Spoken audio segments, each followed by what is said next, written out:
Arts college 57వ room hall వేదికగా Mahatma Jyotirao Phule Bharat Ratna doctor BR Ambedkar గారు మన మహానీయుల యొక్క జయంతి ఉత్సవాల్ని ఈ వేదికగా మనం ఘనంగా నిర్వహించుకుంటున్నాం.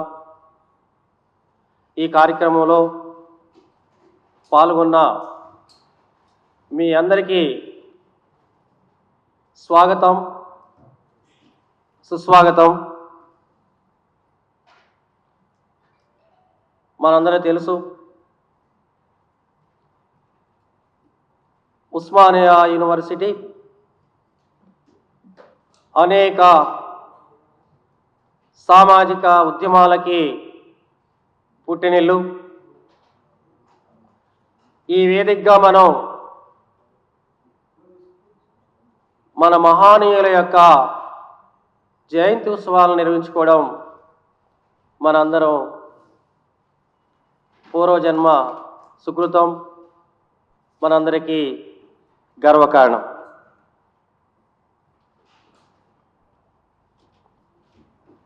ఈ దేశంలో దాదాపు 3000 సంవత్సరాలుగా ఈ దేశ వాసులైనటువంటి, ఈ దేశ మూలవాసులైనటువంటి, ఈ దేశ పాలకులైనటువంటి మనల్ని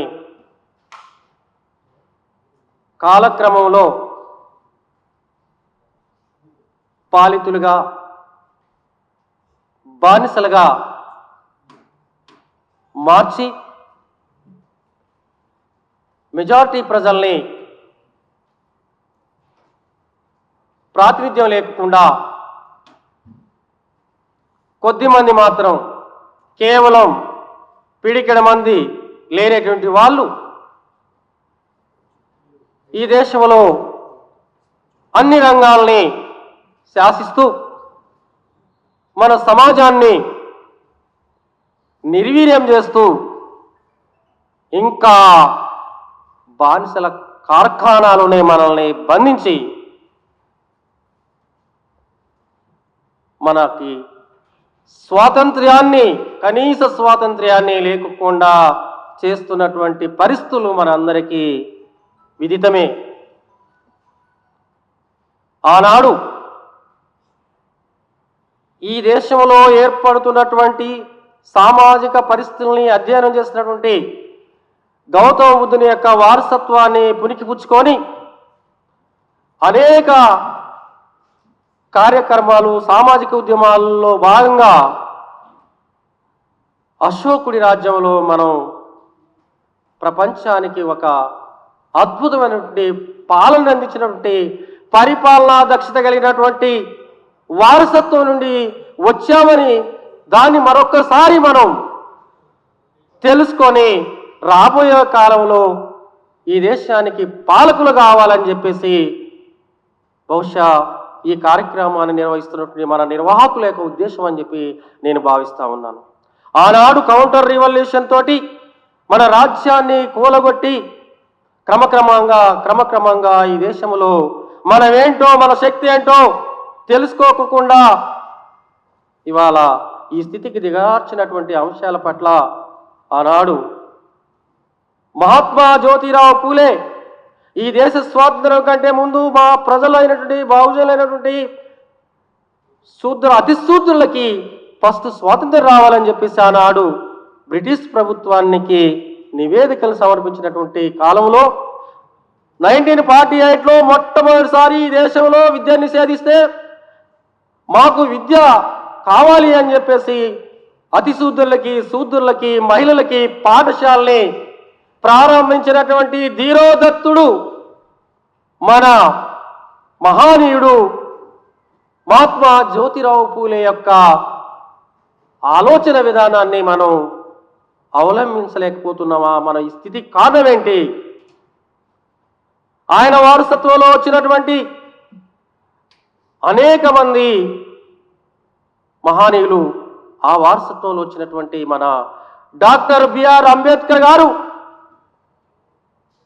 ఈ దేశ పరిస్థితుల్ని, సామాజిక స్థితిగతుల్ని అధ్యయనం చేసి, ప్రపంచంలో అనేక రాజ్యాంగాల్ని అధ్యయనం చేసి, ఆనాడు 3000 సంవత్సరాలుగా ఈ దేశంలో కనిపించినటువంటి రాజ్యాంగం, మనురాజ్యాంగాన్ని తుంగలో దొక్కి భారతదేశానికి మహాత్మా జ్యోతిరావు పూలే, అంబేద్కర్ మహనీయుడు, ఇంకా అనేక మంది మహనీయుల యొక్క ఆలోచన విధానాల్ని క్రోడీకరించి అనేక దేశాల యొక్క రాజ్యాంగాన్ని అధ్యయనం చేసి మనకొక రాజ్యాంగాన్ని అమలు చేస్తే, ఆ రాజ్యాంగాన్ని అమలు చేసేటువంటి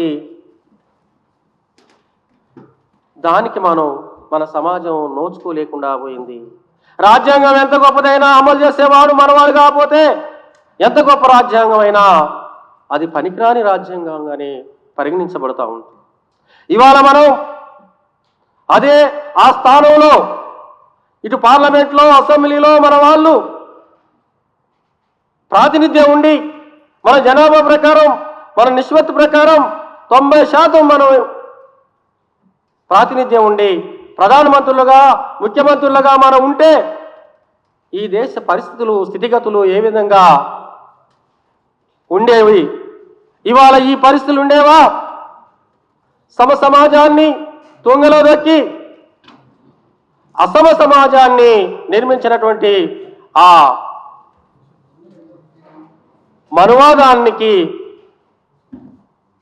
సవాలుగా ఈ దేశంలో సమాజాన్ని నిర్మించడానికి ఏర్పాటు చేసినటువంటి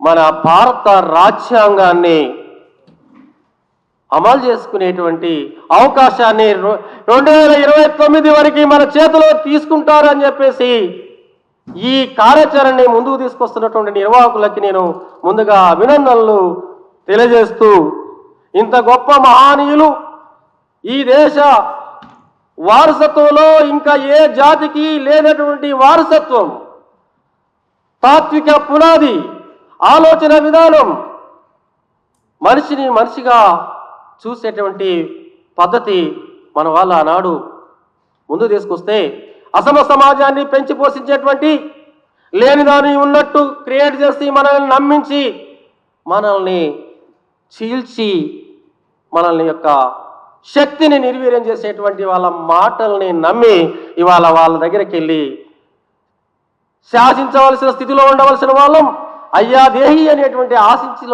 స్థితికి వెళ్ళటానికి కారణాలని అనేక మంది మహనీయులు మనకు తెలియజేసినా కూడా మన శక్తిని మనం అర్థం చేసుకోకుండా ఇవాళ మనం ఈ దేశ భవిష్యత్తును నిర్మించవలసిన వాళ్ళం. ఈ దేశ నిర్మాణంలో భాగస్వాములై ఈ దేశానికి కావాల్సినటువంటి ఆర్థిక పరిపుష్టిని, నిర్మాణాన్ని, అనేక రంగాలని మనం సృజించి ఈ దేశానికి అందిస్తే ఇవాళ మనం అంటరాని వాళ్ళుగా, నీచులుగా, వెనకబడ్డ వాళ్ళుగా, ఈ దేశ పాలకులుగా, పనికిరాని వాళ్ళుగా, అజ్ఞానులుగా చిత్రిస్తూ ఉన్నారు. దాన్ని సవాల్ చేస్తూ మనం ఇవాళ ఈ దేశానికి జ్ఞానవంతమైనటువంటి సమాజాన్ని, వాస్తవాలను అర్థం చేసుకొని ముందుకు పోవాల్సినటువంటి పరిస్థితులను నెలకొల్పే దానికోసం ఈరోజు మరొక్కసారి మన మహనీయుల యొక్క ఆలోచన విధానాలని అర్థం చేసుకోవడం కోసం ప్రతి సంవత్సరం మనం వారికి నివాళులు అర్పించుకుంటున్నాం. కానీ ఇవాటి నుండి మనం అర్థం చేసుకోవాల్సింది ఒకటే, నివాళులు అర్పించుకోవడం కాదు, వాళ్ళ ఆలోచనల్ని, వాళ్ళ యొక్క తాత్విక పునాదుల్ని భవిష్యత్తులో మన గుండెల్లో పెట్టుకొని 2029 వరకు ఈ దేశంలో, ఈ రాష్ట్రంలో రాజ్యాన్ని స్థాపించాలి. తెలంగాణలో బహుజన రాజ్యం 90% మంది ఉన్నటువంటి బీసీ, ఎస్సీ, ఎస్టీ, మైనార్టీ వర్గాల యొక్క రాజ్యం స్థాపించడానికి ఇది పునాది కావాలని ఈ సందర్భంగా నేను పిలుపునిస్తున్నాను. సో ఈ కార్యక్రమానికి, దీని యొక్క ఉద్దేశాన్ని మీకు క్లుప్తంగా చెప్పడం జరిగింది. ఈ కార్యక్రమానికి మరి ఇంత మహనీయులు చాలా అనేక రంగాల్లో పనిచేస్తూ సమాజం కోసం పనిచేస్తున్నటువంటి, పరితపిస్తున్నటువంటి వారు ఎంతోమంది వచ్చారు. మహిళా మనులు, సగభాగమైనటువంటి మా సోదరమణులు, మహిళల మనులకు కూడా స్వాగతం, సుస్వాగతం పలుకుతూ ఈ కార్యక్రమానికి నేను ఈ వేదిక మీదకి మరి పెద్దల్ని పిలుస్తాను. ఆ తదనంతరం కార్యక్రమం ఉంటుంది. ఈ కార్యక్రమం ముగిసే వరకు కూడా మనం ఒక క్రమశిక్షణతోటి రాబోయే కాలంలో శాసనసభ నడిపించేటువంటి, పార్లమెంట్ నడిపించేటువంటి గొప్ప వ్యక్తులు ఎదురుగా కూర్చొని ఉన్నారు. మీరందరూ కూడా ఆ విధంగా చివరి వరకు దీన్ని విజయవంతం చేస్తారని మీకు మనవి చేసుకుంటూ, ఈరోజు ఈ కార్యక్రమానికి ఈ సమావేశాన్ని నిర్వహిస్తున్నటువంటి BCIF, DBSA 42%, BC RPS, PDSU, George Reddy, సబ్బండ శక్తి, AI, OBCF, TSF, TVUS, ASF, DVF, అలాగే LHPS, మీ అందరికి కూడా నిజంగా ఈ సమాజం రుణపడి ఉంది.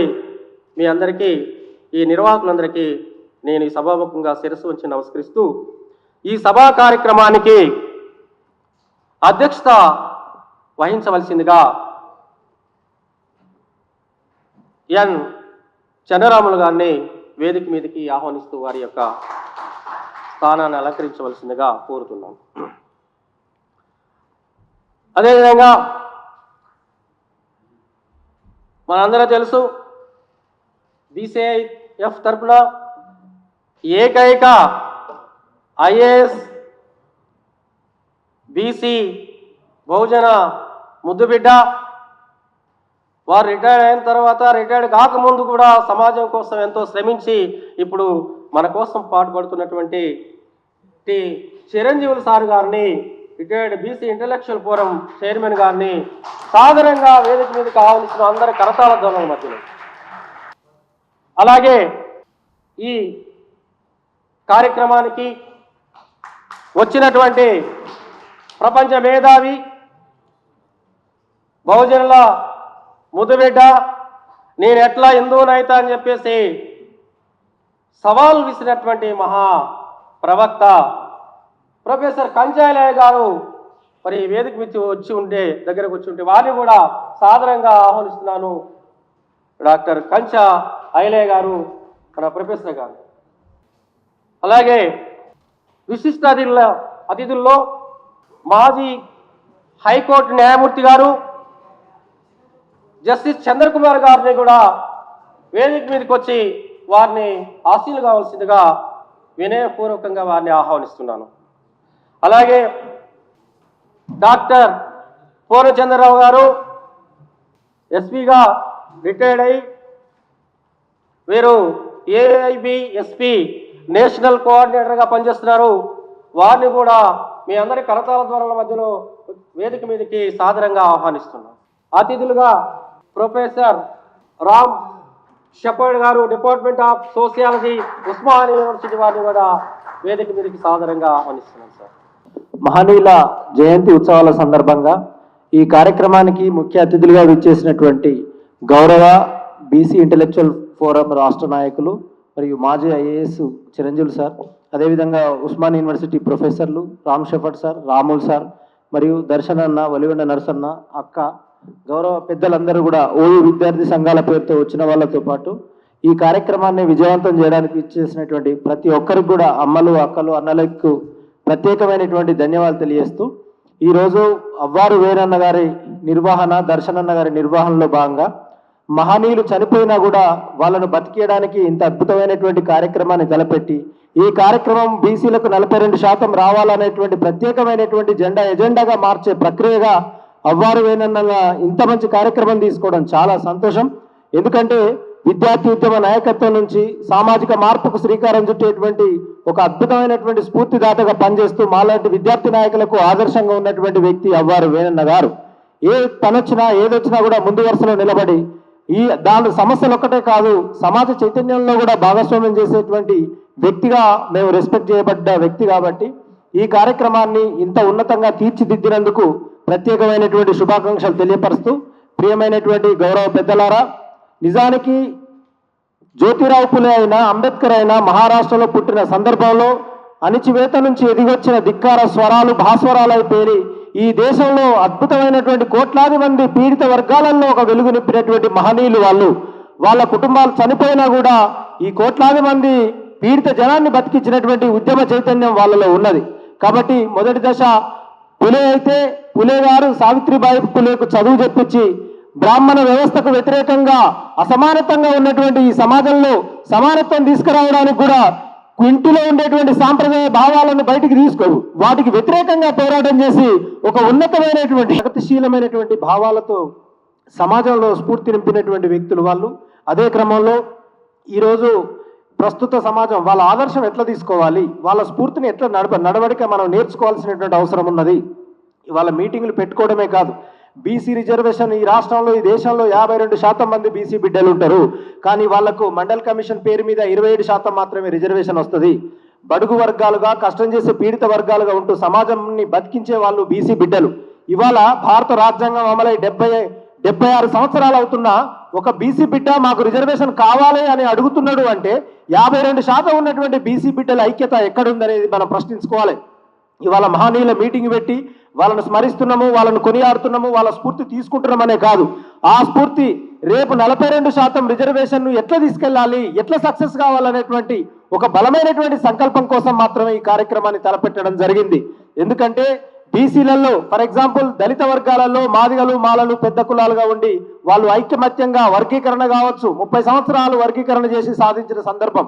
కానీ వాళ్ళు తక్కువ జనాభా ఉంటారు, కానీ బీసీలు అనేక రకాలుగా ఎక్కువ జనాభా ఉండి 52% ఉన్న వాళ్ళు ఎందుకు ఐక్యత ఉండలేకపోతున్నారు, ఎందుకు సామాజిక చైతన్యం ద్వారా ఈ రాష్ట్ర కేంద్ర ప్రభుత్వాల మెడలు ఉంచలేకపోతున్నారు? కాబట్టి ఇక్కడ మనం ప్రశ్నించుకోవాల్సినటువంటి అవసరం ఉన్నది. ఎందుకంటే బీసీ బిడ్డలు అనేక రంగాలలో ఉన్నారు, సామాజిక రాజకీయ ఆర్థిక సమానత్వం కోసేటువంటి సాహస ప్రయత్నం. ఎందుకంటే కలెక్టర్ చిరంజీవి గారు అయితేనేమి ఈ రాష్ట్రంలో ఉద్యోగం రిటైర్మెంట్ అయిన తర్వాత కూడా విశ్రాంత జీవితంలో అద్భుతమైన సంతోషంగా గడించే అవకాశం ఆయన మాజీ కలెక్టర్ కాబట్టి ఆయనకు ఎందుకు, ఆయన ఈ రాష్ట్రం తిరుగుతూ బీసీలను ఏకం చేస్తూ అనేక ప్రత్యేకంగా డీడీ కాలేజీలో ఒక ఆఫీస్ పెట్టుకున్నటువంటి సందర్భం. కాబట్టి అంత పెద్ద అధికారే ఇక్కడికి వచ్చి బీసీలకు 42% రిజర్వేషన్ కావాలి, మహనీయుల యొక్క ఆలోచనను మనం నడిపించాలనేటువంటి సంకల్పంతో ముందుకు వస్తున్నప్పుడు మనమంతా యువకులం, గానుగలం కాదు, పీనుగలం కాదు, బానిసలం కూడా కాదు. కాబట్టి ప్రియమైనటువంటి పెద్దలారా, గౌరవులారా, బీసీ బిడ్డలారా, అన్ని వర్గాలను కలుపుకొని బీసీలకు 42% కాదు బీసీలకు రాజ్యాధికారం వైపు నడిపేటువంటి అవకాశాన్ని కూడా మనం తీసుకోవాల్సినటువంటి అవసరం ఉన్నది.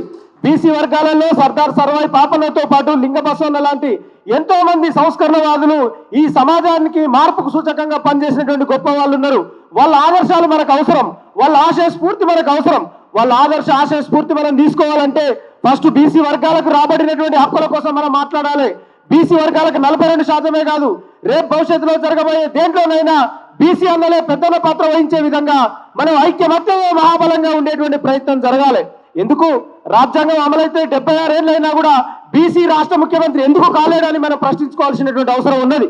నీలం సంజయ్ రెడ్డి నుంచి ఇప్పటి వరకు ఎవరు వస్తున్నది అనేటువంటిది చారిత్రక నేపథ్యాన్ని ఒకసారి అర్థం చేసుకుంటే మన ఓట్లెటు పోతున్నాయి, మన సీట్లెటు పోతున్నాయి, మనం ఎందుకు ఇంత అనాగరికంగా వెనకబడతారని గురవుతున్నాము, ఎందుకు మనం ముందుకు వస్తలేము, మనకు చదువు లేదా, హక్కు లేదా, భారత రాజ్యాంగం అవకాశాలు ఇవ్వలేదా, మనం ఎందుకు వెనకబడి ఉన్నాము, మనం ఎందుకు ఈ రకంగా ఉన్నామని ఒకసారి ప్రశ్నించుకునేటువంటి ప్రయత్నం చేయాలి.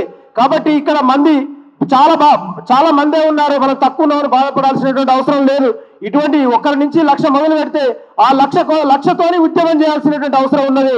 కాబట్టి మహనీయుల జయంతి ఉత్సవాల సందర్భంగా ఈ కార్యక్రమాన్ని ఏర్పాటు చేసిన గౌరవ అవ్వారు వేణన్న గారు, డిబిఎస్ఏ నాయకులు దర్శనన్న గారు, వేదిక మీద ఉన్న పెద్దలు, కార్యక్రమానికి విచ్చేసిన బహుముఖ ప్రజ్ఞశాలందరికీ కూడా ప్రత్యేకమైనటువంటి ధన్యవాదాలు ఏఎస్ఎఫ్ గా తెలియపరుస్తూ నా ప్రసంగ పదాన్ని ముగిస్తున్నాను. నమస్కారం. వెనుకబడిన కులాల సమాఖ్య రాష్ట్ర అధ్యక్షులు చెన్న రాములు గారికి, అదేవిధంగా ఈ కార్యక్రమాన్ని ఏర్పాటు చేసిన మరో మిత్రులు అవ్వారు వేణుకుమార్ గారికి, ఈ కార్యక్రమంలో పాల్గొంటున్నటువంటి department of sociology professor Ram Shepherd గారికి, ప్రొఫెసర్ కొండ నాగేశ్వరరావు గారికి, మరి ఈ కార్యక్రమంలో పాల్గొంటున్న సోదరి దాసోజు లలితమ్మ గారికి, అదేవిధంగా రిటైర్డ్ డిఈఓ విజయ్ కుమార్ గారు, ఇంకా వేదిక పైన చాలామంది పెద్దలు ఉన్నారు. ఈ కార్యక్రమం సుదర్శన్ గారు, ఇంకా చాలామంది పెద్దలు ఉన్నారు. అందరికి కూడా పేరు పేరున నా నమస్సుమంజాలు. మొట్టమొదటి అందరూ ఒక్కసారి జై పూలే, జై అంబేద్కర్, కొద్దిగా నినాదాలు ఇస్తే మనం యాక్టివేట్ అవుతామని చెప్పేసి ఈ నినాదాలు ఇవ్వమని చెప్తున్నా. ఓకే, ఈరోజు నేను మాట్లాడే మొదలు ఒక 2-3 నిమిషాలు అవుట్ ఆఫ్ ది కాంటెక్స్ట్ మాట్లాడి మళ్ళీ స్పీచ్కి వస్తా. నాకు వేరే ఒక అవసరం పని ఉంది, నేను ఊరికి పొద్దున్నే పోవాల్సింది, వారు రిక్వెస్ట్ చేస్తే ఇప్పటిదాకా ఉండాల్సి వచ్చింది మన చిన్నరాములు గారు. ముఖ్యంగా ఇవాళ నేను ఒక ఆర్టికల్ రాసిన పేపర్లో, బహుశా కొంతమంది చూసి ఉండొచ్చు, విజయక్రాంతిలో పల్లకీలో మహారాణులు పల్లకి మోయడానికి రెడీ అవుతున్న బహుజనులని. సో పల్లకి ఏమో ఎక్కడానికి మహారాణులు రెడీగా ఉన్నారు, దాన్ని మోయడానికి బహుజనులు కూడా సంసిద్ధమవుతుంది. దీన్ని దేని గురించి ఉద్దేశించి రాసిన మీకు అర్థమై ఉంటుంది. దాంట్లో నా బాధ అంతా ఒకటే, ఏంటంటే ఆధిపత్య కులాలకు చెందినటువంటి మహిళలు తమ బంధుత్వాల్ని పక్కన పెట్టి కుటుంబాలను ఎదిరించి రాజకీయ అధికారం చేపట్టాలని చెప్పి పోరాటం చేస్తుంటే, పార్టీలు పెడుతుంటే మనం ఇంకా పల్లకి మూసే బోయిల్లాగానే తయారైపోయింది. మరి ఎన్నడికి మనం తెచ్చుకుంటాం, ఎప్పుడు మనం రాజ్యాధికారం సాధించుకుంటాం? అందరు రాజ్యాధికారం అనగానే అందరిలో కూడా ఒక చైతన్యం వచ్చేసి అందరు కూడా చప్పట్లు కొడుతుంది చూస్తూ ఉన్నాం. మనం ఈరోజు కూడా ఏ పరిస్థితులు ఉన్నామా? మనం 42% రిజర్వేషన్ రావాలి, బడ్జెట్లో నాకు వాటా రాలేదు, నాకు రావాల్సిన డబ్బులు రిలీజ్ చేయండి, స్కాలర్షిప్లు రీఎంబర్స్మెంట్ రిలీజ్ చేయండి.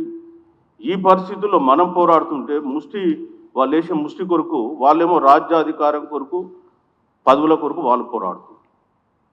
ఎంత డిఫరెన్స్ ఉంది మనకు వాళ్ళకు?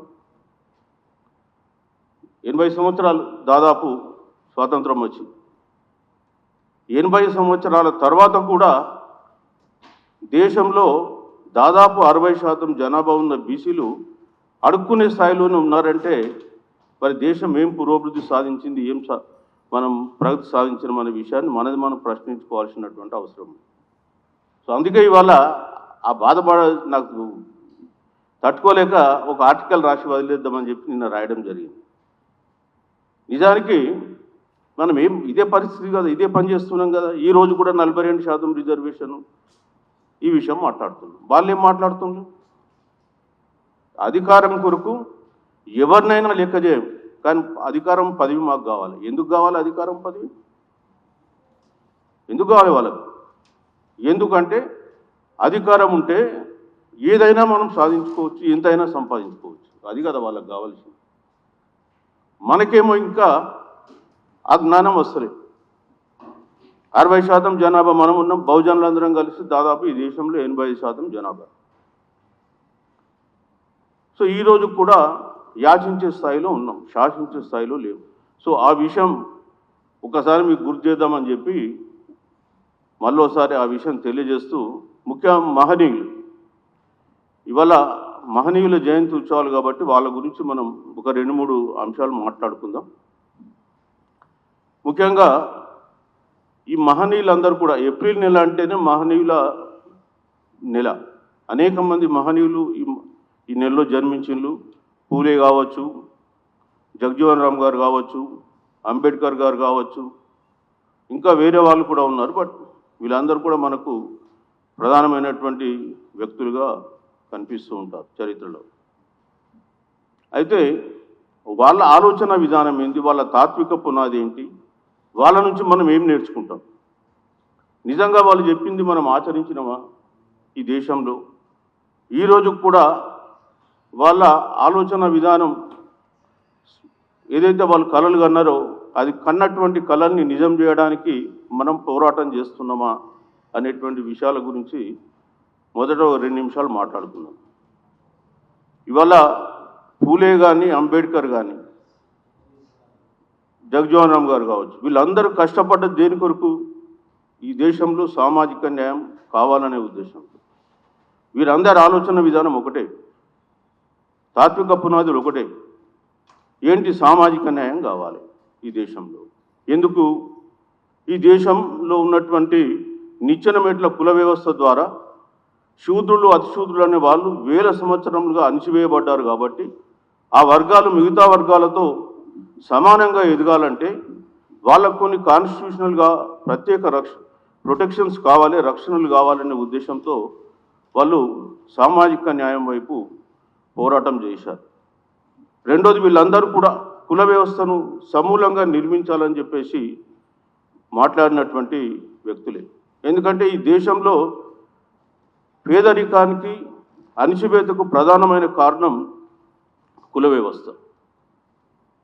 అదేవిధంగా విద్య ద్వారానే మనం విముక్తి చెందుతామని చెప్పేసి విద్యను మొత్తం కూడా ప్రబోధించినటువంటి వ్యక్తులు ఈ మహానుభావులు.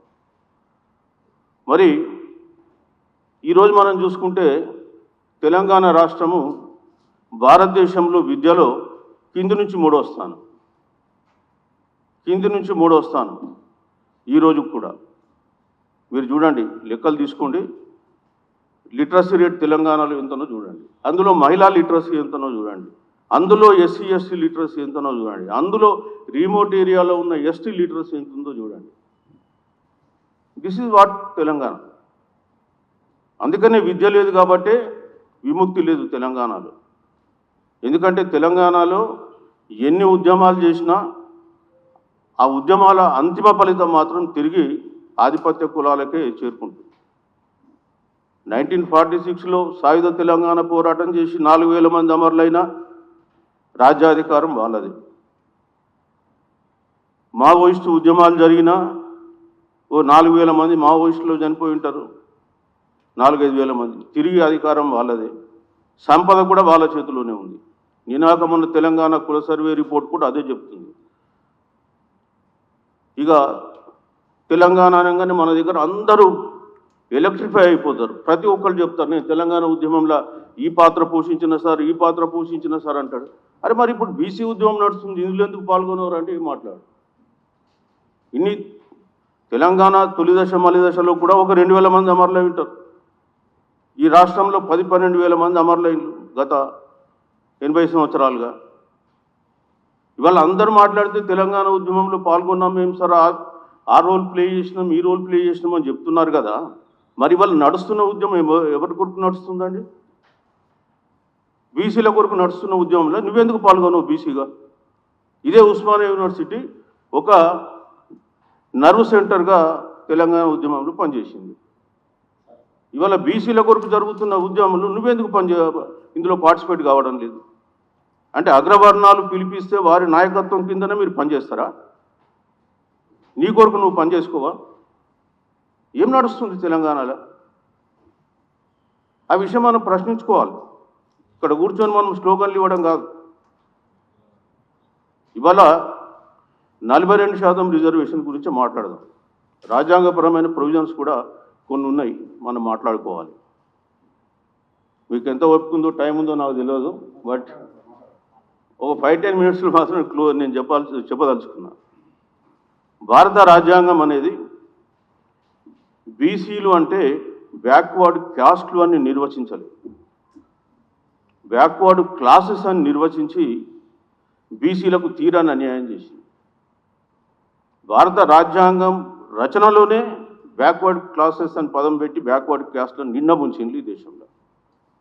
ఈ విషయం నేననేది కాదు, మన బీసీలకు ఆశాజ్యోతి అయినటువంటి శివశంకర్ గారు తన ఆత్మ పుస్తకంలో రాసుకున్నాడు. ఆయన ఎంత బాధ క్షోభ అనుభవించి ఉంటే ఆ పదాన్ని ఆయన వాడి ఉంటాడు అనేది మనం అర్థం చేసుకోవాలి. వాళ్ళని ఎట్లా గుర్తించాలి? అదేమన్నా బ్రహ్మ పదార్థమా? దీనిపైన అనేకమైన తర్జన భర్జనలు జరిగినాయి. రాజ్యాంగంలో ఎక్కడ వీళ్ళని ఎట్లా గుర్తించాలి, ఎట్లా నిర్వచించాలనే పదం రాయలేదు. కోర్టులు రకరకాలుగా ఇంటర్ప్రిట్ చేసినాయి బ్యాక్వర్డ్ క్లాస్ అంటే. సో ఆర్టికల్ 16(4) మొట్టమొదటి రాజ్యాంగంలో ఉన్న ఆర్టికల్ ఏం రాశారు 16(4)లో? ఉద్యోగాలలో తగినంత ప్రాతినిధ్యం లేనట్టయితే బ్యాక్వర్డ్ క్లాసెస్ చెందిన వాళ్లకు రాష్ట్రం రిజర్వేషన్ కల్పించవచ్చు. రాష్ట్రం అంటే ఇక్కడ రాష్ట్రం కానీ దేశం కానీ. ఆర్టికల్ 16(4) ఇది ఒరిజినల్ ఆర్టికల్. చాలామంది ఏమనుకుంటారంటే రిజర్వేషన్లు మధ్యలో వచ్చినాయి అనుకుంటారు. కాదు, రాజ్యాంగ సభ ఆమోదించి రాజ్యాంగంలో చేర్చినటువంటి ఆర్టికల్ 16(4)లో విద్యలో అంటే ఉద్యోగాలలో ఎలాంటి వివక్షత చూపకూడదు అని ఆర్టికల్ 16(1) చెప్పినప్పటికీ 16(4)కి వచ్చేసి 16(1)లో ఏం చెప్పినామో అవన్నీ పక్కన పెట్టి ఉద్యోగాలలో సరి అయినటువంటి ప్రాతినిధ్యం లేని బ్యాక్వర్డ్ క్లాసెస్ వర్గాలకు రిజర్వేషన్ కల్పించవచ్చు. అక్కడ వాడిన పదం అడ్వకేట్ రిప్రజెంటేషన్. చాలామందికి అర్థం కాదు. అడ్వకేట్ అంటే తగినంత ఎంత అనేది వాళ్ళు రాయలేదు రాజ్యాంగంలో. ఎంత అనేది రాయాలి. మనం ఇప్పుడు అడుగుతున్నాం ప్రపోర్షనేట్ రిజర్వేషన్. మా జనాభా దామాషా ప్రకారం మనకు రిజర్వేషన్ కావాలంటున్నాం. కానీ ఆర్టికల్ 16(4)లో ఏముంది? తగినంత అని ఉంది పదం. తగినంత ఎంత అనే దానికి రాజ్యాంగంలో లేదు కాబట్టి కోర్టులు ఇంటర్ఫియర్ అయ్యి 50% దాటద్దు. ఇదే అంశాన్ని ఇందిరా సహాని కేసులో కూడా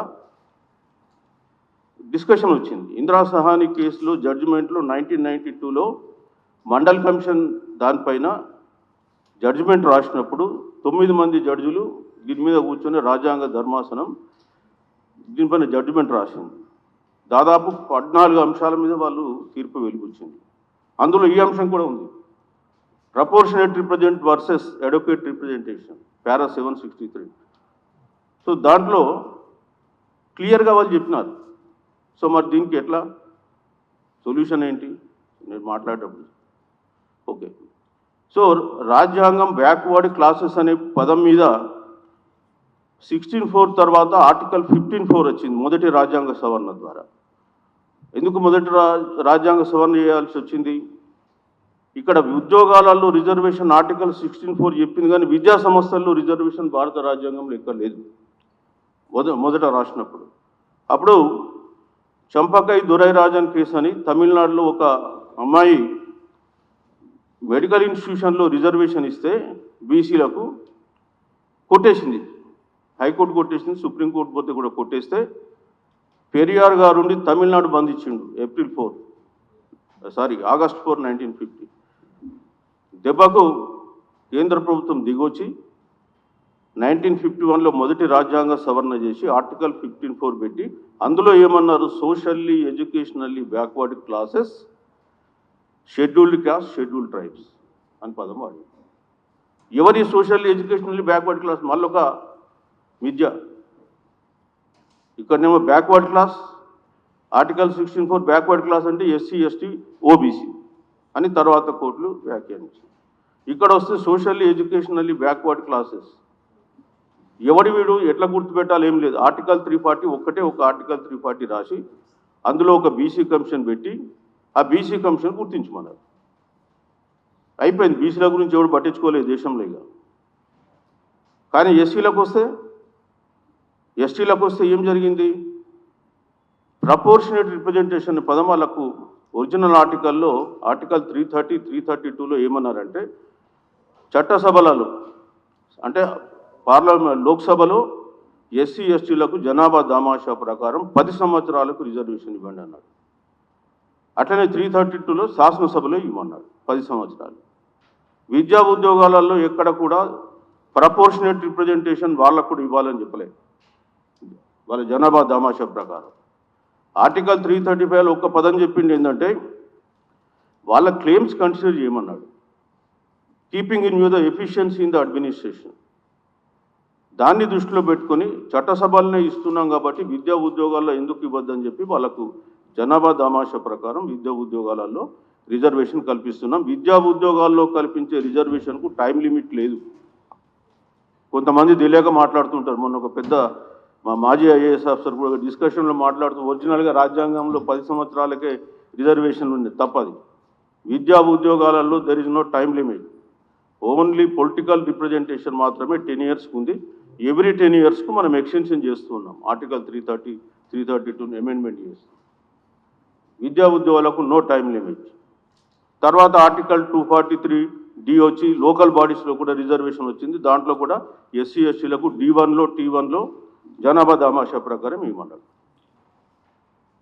ఇకపోతే బీసీలకు 50% సీలింగ్ దాటకుండా ఎస్సీ ఎస్టీలకు జనాభా దామాషా ప్రకారం ఇస్తూ మిగిలింది మాత్రమే బీసీలకు ఇవ్వమన్నారు.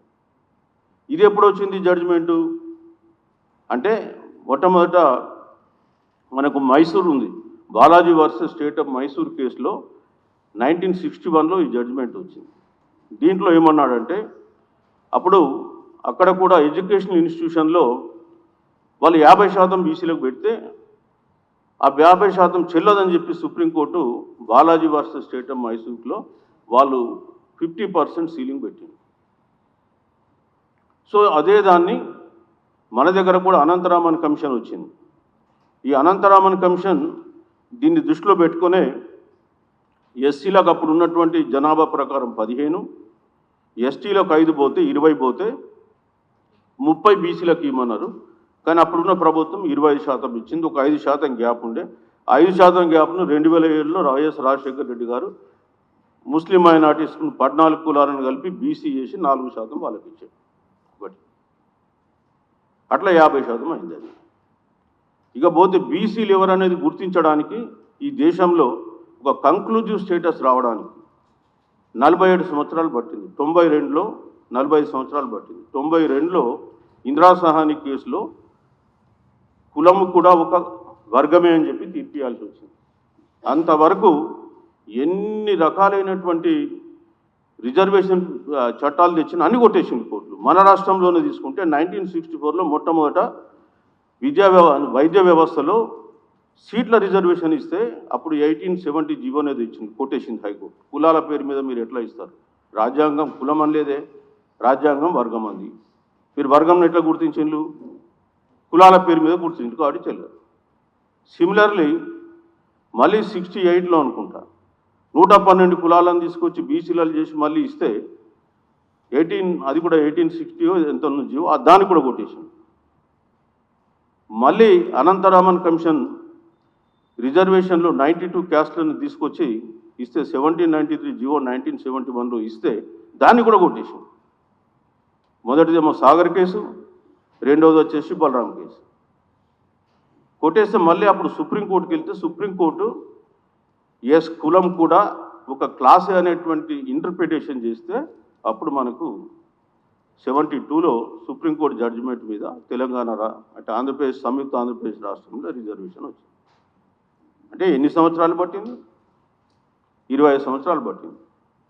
ఇక కేంద్రంలో పోతే 93 దాకా రాలేదు. కేంద్రం స్టోరీ నేను చెప్పాను కదా. ఇప్పుడు కేంద్రంలో ఆర్టికల్ 340 పెట్టాలి, అందులో బీసీ కమిషన్ వేయాలి, వాళ్ళు గుర్తించాలి. మొట్టమొదట 1953లో కాలేల్కర్ కమిషన్ వేశారు. వాళ్ళు గుర్తించి కొంత 2499 కులాలు బీసీ కులాలను ఇస్తే నెహ్రూ ఇంకా ఈ దేశంలో కులాలేంటి అని చెప్పేసి రిపోర్ట్ను పార్లమెంట్లో ప్రవేశపెట్టకుండానే రిజెక్ట్ చేసి 1961లో ఒక మెమో ఇచ్చిండు రాష్ట్రాలకు. ఇక బీసీలను గుర్తించే పని మీదే, బీసీలను ఆర్థిక పరంగా గుర్తించండి అన్నాడు, కులాల పరంగా కూడా కాదు. ఆయన ఇచ్చిన మెమో దెబ్బకు అవన్నీ పోయినాయి. ఆ 1961 తర్వాతనే మన రాష్ట్రంలో కూడా కొంత పని జరిగింది బీసీలను గుర్తించేది, ఇంతకుముందు నేను చెప్పిన జీవోలు. ఇక కేంద్రం పట్టించుకోలేదు. మళ్ళీ జనతా గవర్నమెంట్ వచ్చినప్పుడు వాళ్ళ ఎన్నికల మేనిఫెస్టోలో ఉండే మేము సెకండ్ బీసీ కమిషన్ పెడతాం, బీసీలకు రిజర్వేషన్లు ఇస్తామని చెప్పి 77లో జనతా గవర్నమెంట్ వస్తే అప్పుడు అక్కడ ఉన్నటువంటి యాదవ సోదరులు, ముఖ్యంగా మనం అనుకునే ములాయం సింగ్ యాదవ్ కావచ్చు, లాలూ ప్రసాద్ యాదవ్ కావచ్చు, శరద్ యాదవ్ కావచ్చు, అదేవిధంగా రామ్ మనోహర్ లోహియా శిష్యులు చరణ్ సింగ్ గారు, వీళ్ళందరి ప్రెషర్ తోటి మండల్ కమిషన్ పెట్టండి ఆయన. ఆ మండల్ కమిషన్ రిపోర్టు ఇచ్చేలోపట మళ్ళీ ఎన్నికలు జరిగి మళ్ళీ ఇందిరాగాంధీ వచ్చి కూర్చుంది. ఇందిరాగాంధీ వచ్చి కూర్చుంది, మళ్ళీ తీసుకుపోయి మళ్ళీ దాన్ని మూలకు పాడేసిండ్రు. మళ్ళీ 1990లో బీపీ సింగ్ గారు వచ్చిన తర్వాత బయటకు తీసి ఆ రిజర్వేషన్ తీస్తే 92లో సుప్రీంకోర్టు జడ్జిమెంట్ ఇచ్చింది. అది కూడా ఓన్లీ ఉద్యోగాలలో. విద్యలో ఇవ్వడానికి మళ్ళీ 2006లో 93వ రాజ్యాంగ సవరణ జరిపి విద్యలో 2008 నుంచి అమలు అవుతుంది. ఇది బ్యాక్గ్రౌండ్ స్టోరీ. ఇక్కడ బీసీలు అనే పదం గుర్తించడానికి 92 అంటే 47 ఏళ్ళు పట్టింది, 45 ఏళ్ళు పట్టింది. అందుకే ఈ కాలంలో కొన్ని లక్షల ఉద్యోగాలు క్రియేట్ అయ్యి మనోళ్ళకి ఎవ్వడికి అవకాశం లేక వాళ్ళందరూ కూడా ఉద్యోగాలు లేకుండా పోయింది. నిజంగా చెప్పాలంటే ఏ 86, 87లోనూ నిజంగా రిజర్వేషన్ ఉంటే మేము అందరం అప్పుడు ఐఏఎస్, ఐపీఎస్ వాళ్ళు అయ్యేటోళ్ళం. మా బ్యాచ్లో మేము ఎందుకు కాకపోతుంటాం? మాకు అవకాశం లేదు కదా. సో రాజ్యాంగం చేసిన అందులో ఉన్నటువంటి ప్రొవిజన్స్ మనకు ఇట్లాంటి దుర్గతి పట్టించినాయి. అందుకే బీసీల ఐక్యత లేదంటే బీసీ అనే పదము ఓబీసీ అనేది గుర్తించడానికి 93 అయింది, ఇక్కడ 73 అయింది. కాబట్టి మనం అంతా కూడా ఒక 40-50 ఏళ్ళ కిందటి నుంచే ఈ బీసీలు ఓబీసీలు అనే కాన్సెప్ట్ డెవలప్ అయింది. షెడ్యూల్డ్ క్యాస్ట్ షెడ్యూల్ ట్రైబ్ అనే పదం మీరు తీసుకుంటే రాజ్యాంగంలో అంటే స్వాతంత్రం రాకముందు మొదలు డిప్రెస్డ్ క్లాసెస్ ఉన్నారు వాళ్ళు. డిప్రెస్డ్ క్లాసెస్ పోయి 1935లో షెడ్యూల్డ్ క్యాస్ట్ అన్నారు. 1935 యాక్ట్ షెడ్యూల్డ్ క్యాస్ట్ అంది. కాబట్టి వాళ్ళు ఆ కాలం నుంచే ఉన్నారు కాబట్టి వాళ్ళలో యునైట్ ఎక్కువైంది. మనం ఈ మధ్య వచ్చినాం కాబట్టి కొంత యూనిటీ తక్కువ ఉంది. 1935లో షెడ్యూల్ క్యాస్ట్ చెప్పినప్పుడు ఆ యాక్ట్ తీసుకొచ్చింది ఇండియా గవర్నమెంట్ అంటే బ్రిటిష్ గవర్నమెంట్. ఆ యాక్ట్లో కూడా చెప్పిండ్రు ఒక పదం, నేను చెప్పాలని వద్దు కానీ చెప్తున్నాను. ఏంటి అంటే కన్వర్టెడ్ క్రిస్టియన్స్ ఆర్ నాట్ ఏసీస్ అని చెప్పి అందులోనే రాశారు వాళ్ళు. ఇవాళ వాదం జరుగుతుంది, సరే పక్కన పడేద్దాం. మరి నేను దాంట్లో డెప్త్ పోదలుచుకోవాలి. ఇక పోతే 92లో ఇందిరాసాని కేసులో జడ్జిమెంట్ వచ్చినప్పుడు మనకు రిజర్వేషన్ రాకని మొదలే పివి నరసింహారావు గారు అసలు ఆయన గాబరా పడిపోయి ఓసీలకు ఎట్లా అని చెప్పి 10% ఈడబ్ల్యూఎస్ రిజర్వేషన్ ఇచ్చేశాడు. ఎప్పుడు 91లో ఒక మెమో, మనకంటే మొదలు 91లో మెమో ఇస్తే 92లో అదే ధర్మాసనం స్టడీ చేసి ఆర్థికపరమైన రిజర్వేషన్లు రాజ్యాంగపరంగా చెల్లవని చెప్పేసి 9 మందిలో 8 మంది కొట్టేసింది. 9 మందిలో 8 మంది కొట్టేస్తే మొన్న బీజేపీ గవర్నమెంట్ 2019లో జనవరి 8లో ఈడబ్ల్యూఎస్ రిజర్వేషన్ బిల్లు పెడతారు. 7th cabinet decision, 8th Lok Sabha, 9 Rajya Sabha, 12 రాష్ట్రపతి ఆమోదం, 14 నుంచి దేశవ్యాప్తంగా ఆమోదం. ఇవాళ తెలంగాణలో ఏం పరిస్థితి ఉందా? నిన్నాక మొన్న కులగరణ జరిపి మీరే రిపోర్ట్ ఇచ్చిండ్రు. 56.33% బీసీ పాపులేషన్ అన్నారు. ఓసీ పాపులేషన్కి వచ్చేస్తే 12.83 కోట్లు. అంటే మీరు 15.55 రాషన్లు, అందులో కులం చెప్పని వాళ్ళు 12 లక్షల మంది ఉన్నారు. వాళ్ళని తీసేస్తే మొత్తం 12.85% ఉంది. 12.85%లో ఇప్పుడు 8 లక్షల సీలింగ్ ఉంది ఆర్థికంగా. తెలంగాణలో ఉన్న భూములలో 4.7% జనాభా ఉన్న వీళ్లకు 13.5% భూములు ఉన్నాయి. మరి ఆ భూముల్ని ఆదాయాన్ని క్రైటీరియా తీసుకుంటే మీరు 4% కూడా రాదు. 4% లేని జనాభాకు 10% రిజర్వేషన్ ఇస్తారు. ఒకటి ఎస్సీ ఎస్టీలకు జనాభా దామాషా ప్రకారం ఇస్తారు. ఇలా రిజర్వేషన్లు లేని వ్యక్తులు ఈ దేశంలో ఎవరు లేడు. ఎస్సీ ఎస్టీలకు జనాభా దామాషా ప్రకారం ఉంది, 1, 2 తక్కువ ఎక్కువ. అట్లనే ఓసీలకు కూడా వాళ్ళ జనాభా 12% కంటే ఎక్కువ లేదు, ఆ 10% కూడా వాళ్ళకు ఉంది. మరి ఇక్కడ 56% అని చెప్పిన నువ్వు బీసీలకు 29% రిజర్వేషన్ ఎట్లా ఇస్తావు? 42% తప్ప. యాక్చువల్గా మేము జనాభా దామాషా ప్రకారం అడిగితే 56.33 రావాలి, కానీ రాజ్యాంగంలో పదం లేదు. కాబట్టి మనం 42% అని అంటున్నాం. అడ్వకేట్ అన్నాడు. అడ్వకేట్ అనే దానికి నిర్వచనం లేదు, తగినంత అనే దానికి. మీరు 50% సీలింగ్ పెట్టిళ్ళు. అదే 50% సీలింగ్ను ఈడబ్ల్యూఎస్ రిజర్వేషన్కి వచ్చేస్తే 2022లో జనహిత కేసులో సుప్రీంకోర్టులో ఏమన్నారు?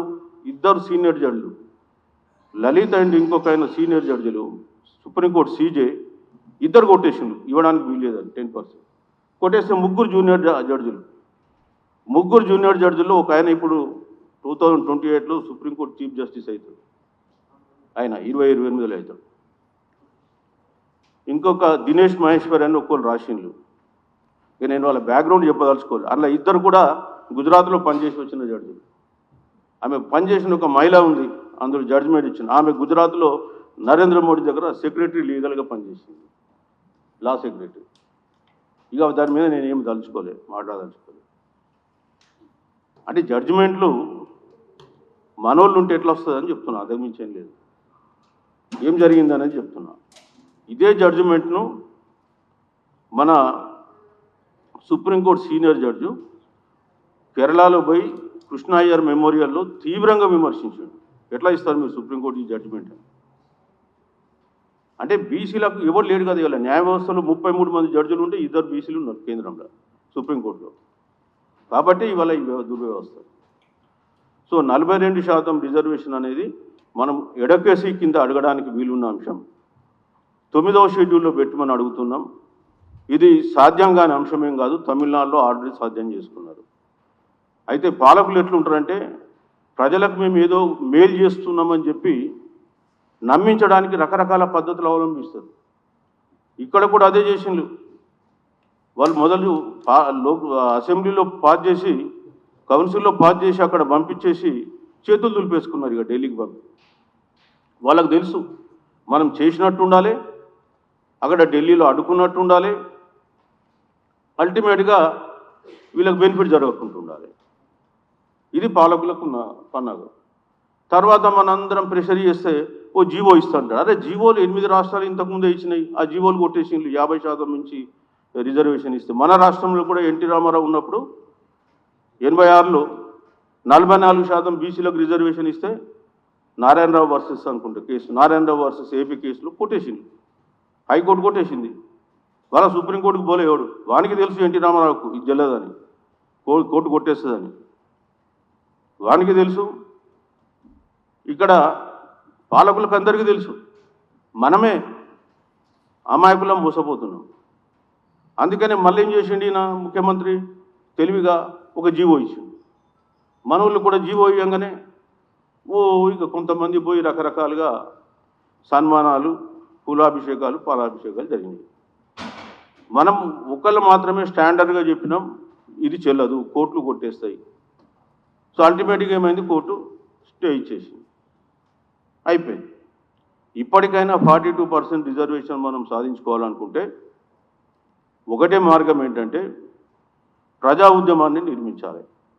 నేను అందుకే పెరియార్ గారు చెప్పిన, పెరియార్ దెబ్బ కేంద్రం దిగొచ్చి మొదటి రాజ్యాంగ సవరణ జరిపింది.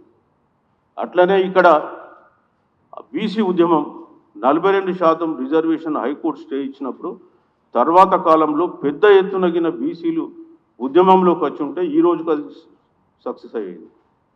కానీ రాలేదు.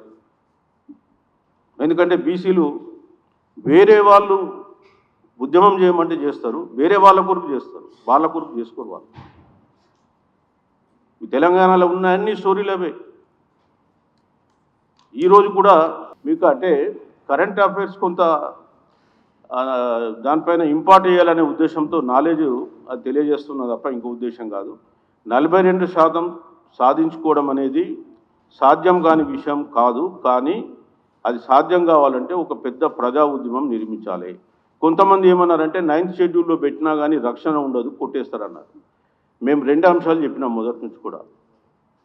9th షెడ్యూల్లో భారతదేశంలో ఇప్పటి వరకు 284 చట్టాలు పెట్టింది. ఒక్క చట్టం కూడా సుప్రీంకోర్టు కొట్టాలి, అది కూడా గుర్తుపెట్టుకోండి. ఒక్క చట్టం కొట్టాలి.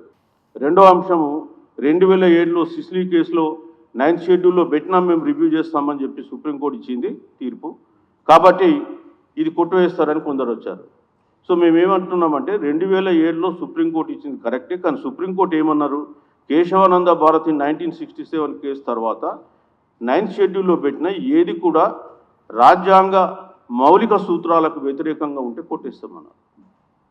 అదే సుప్రీంకోర్టు 2022లో ఈడబ్ల్యూఎస్ కేసులో, జనహిత కేసులో ఏం తీర్పిచ్చింది, 50% సీలింగ్ వాళ్ళు దాటుతున్నారు, ఇక్కడ ఈడబ్ల్యూఎస్కి 10% ఇస్తే ఆ ఈడబ్ల్యూఎస్ను రక్షించుకోవడం కొరకు 50% సీలింగ్ రాజ్యాంగ మౌలిక సూత్రం కాదు, అది రిలాక్స్ చేయొచ్చు అని వాళ్ళు తీర్పిచ్చారు.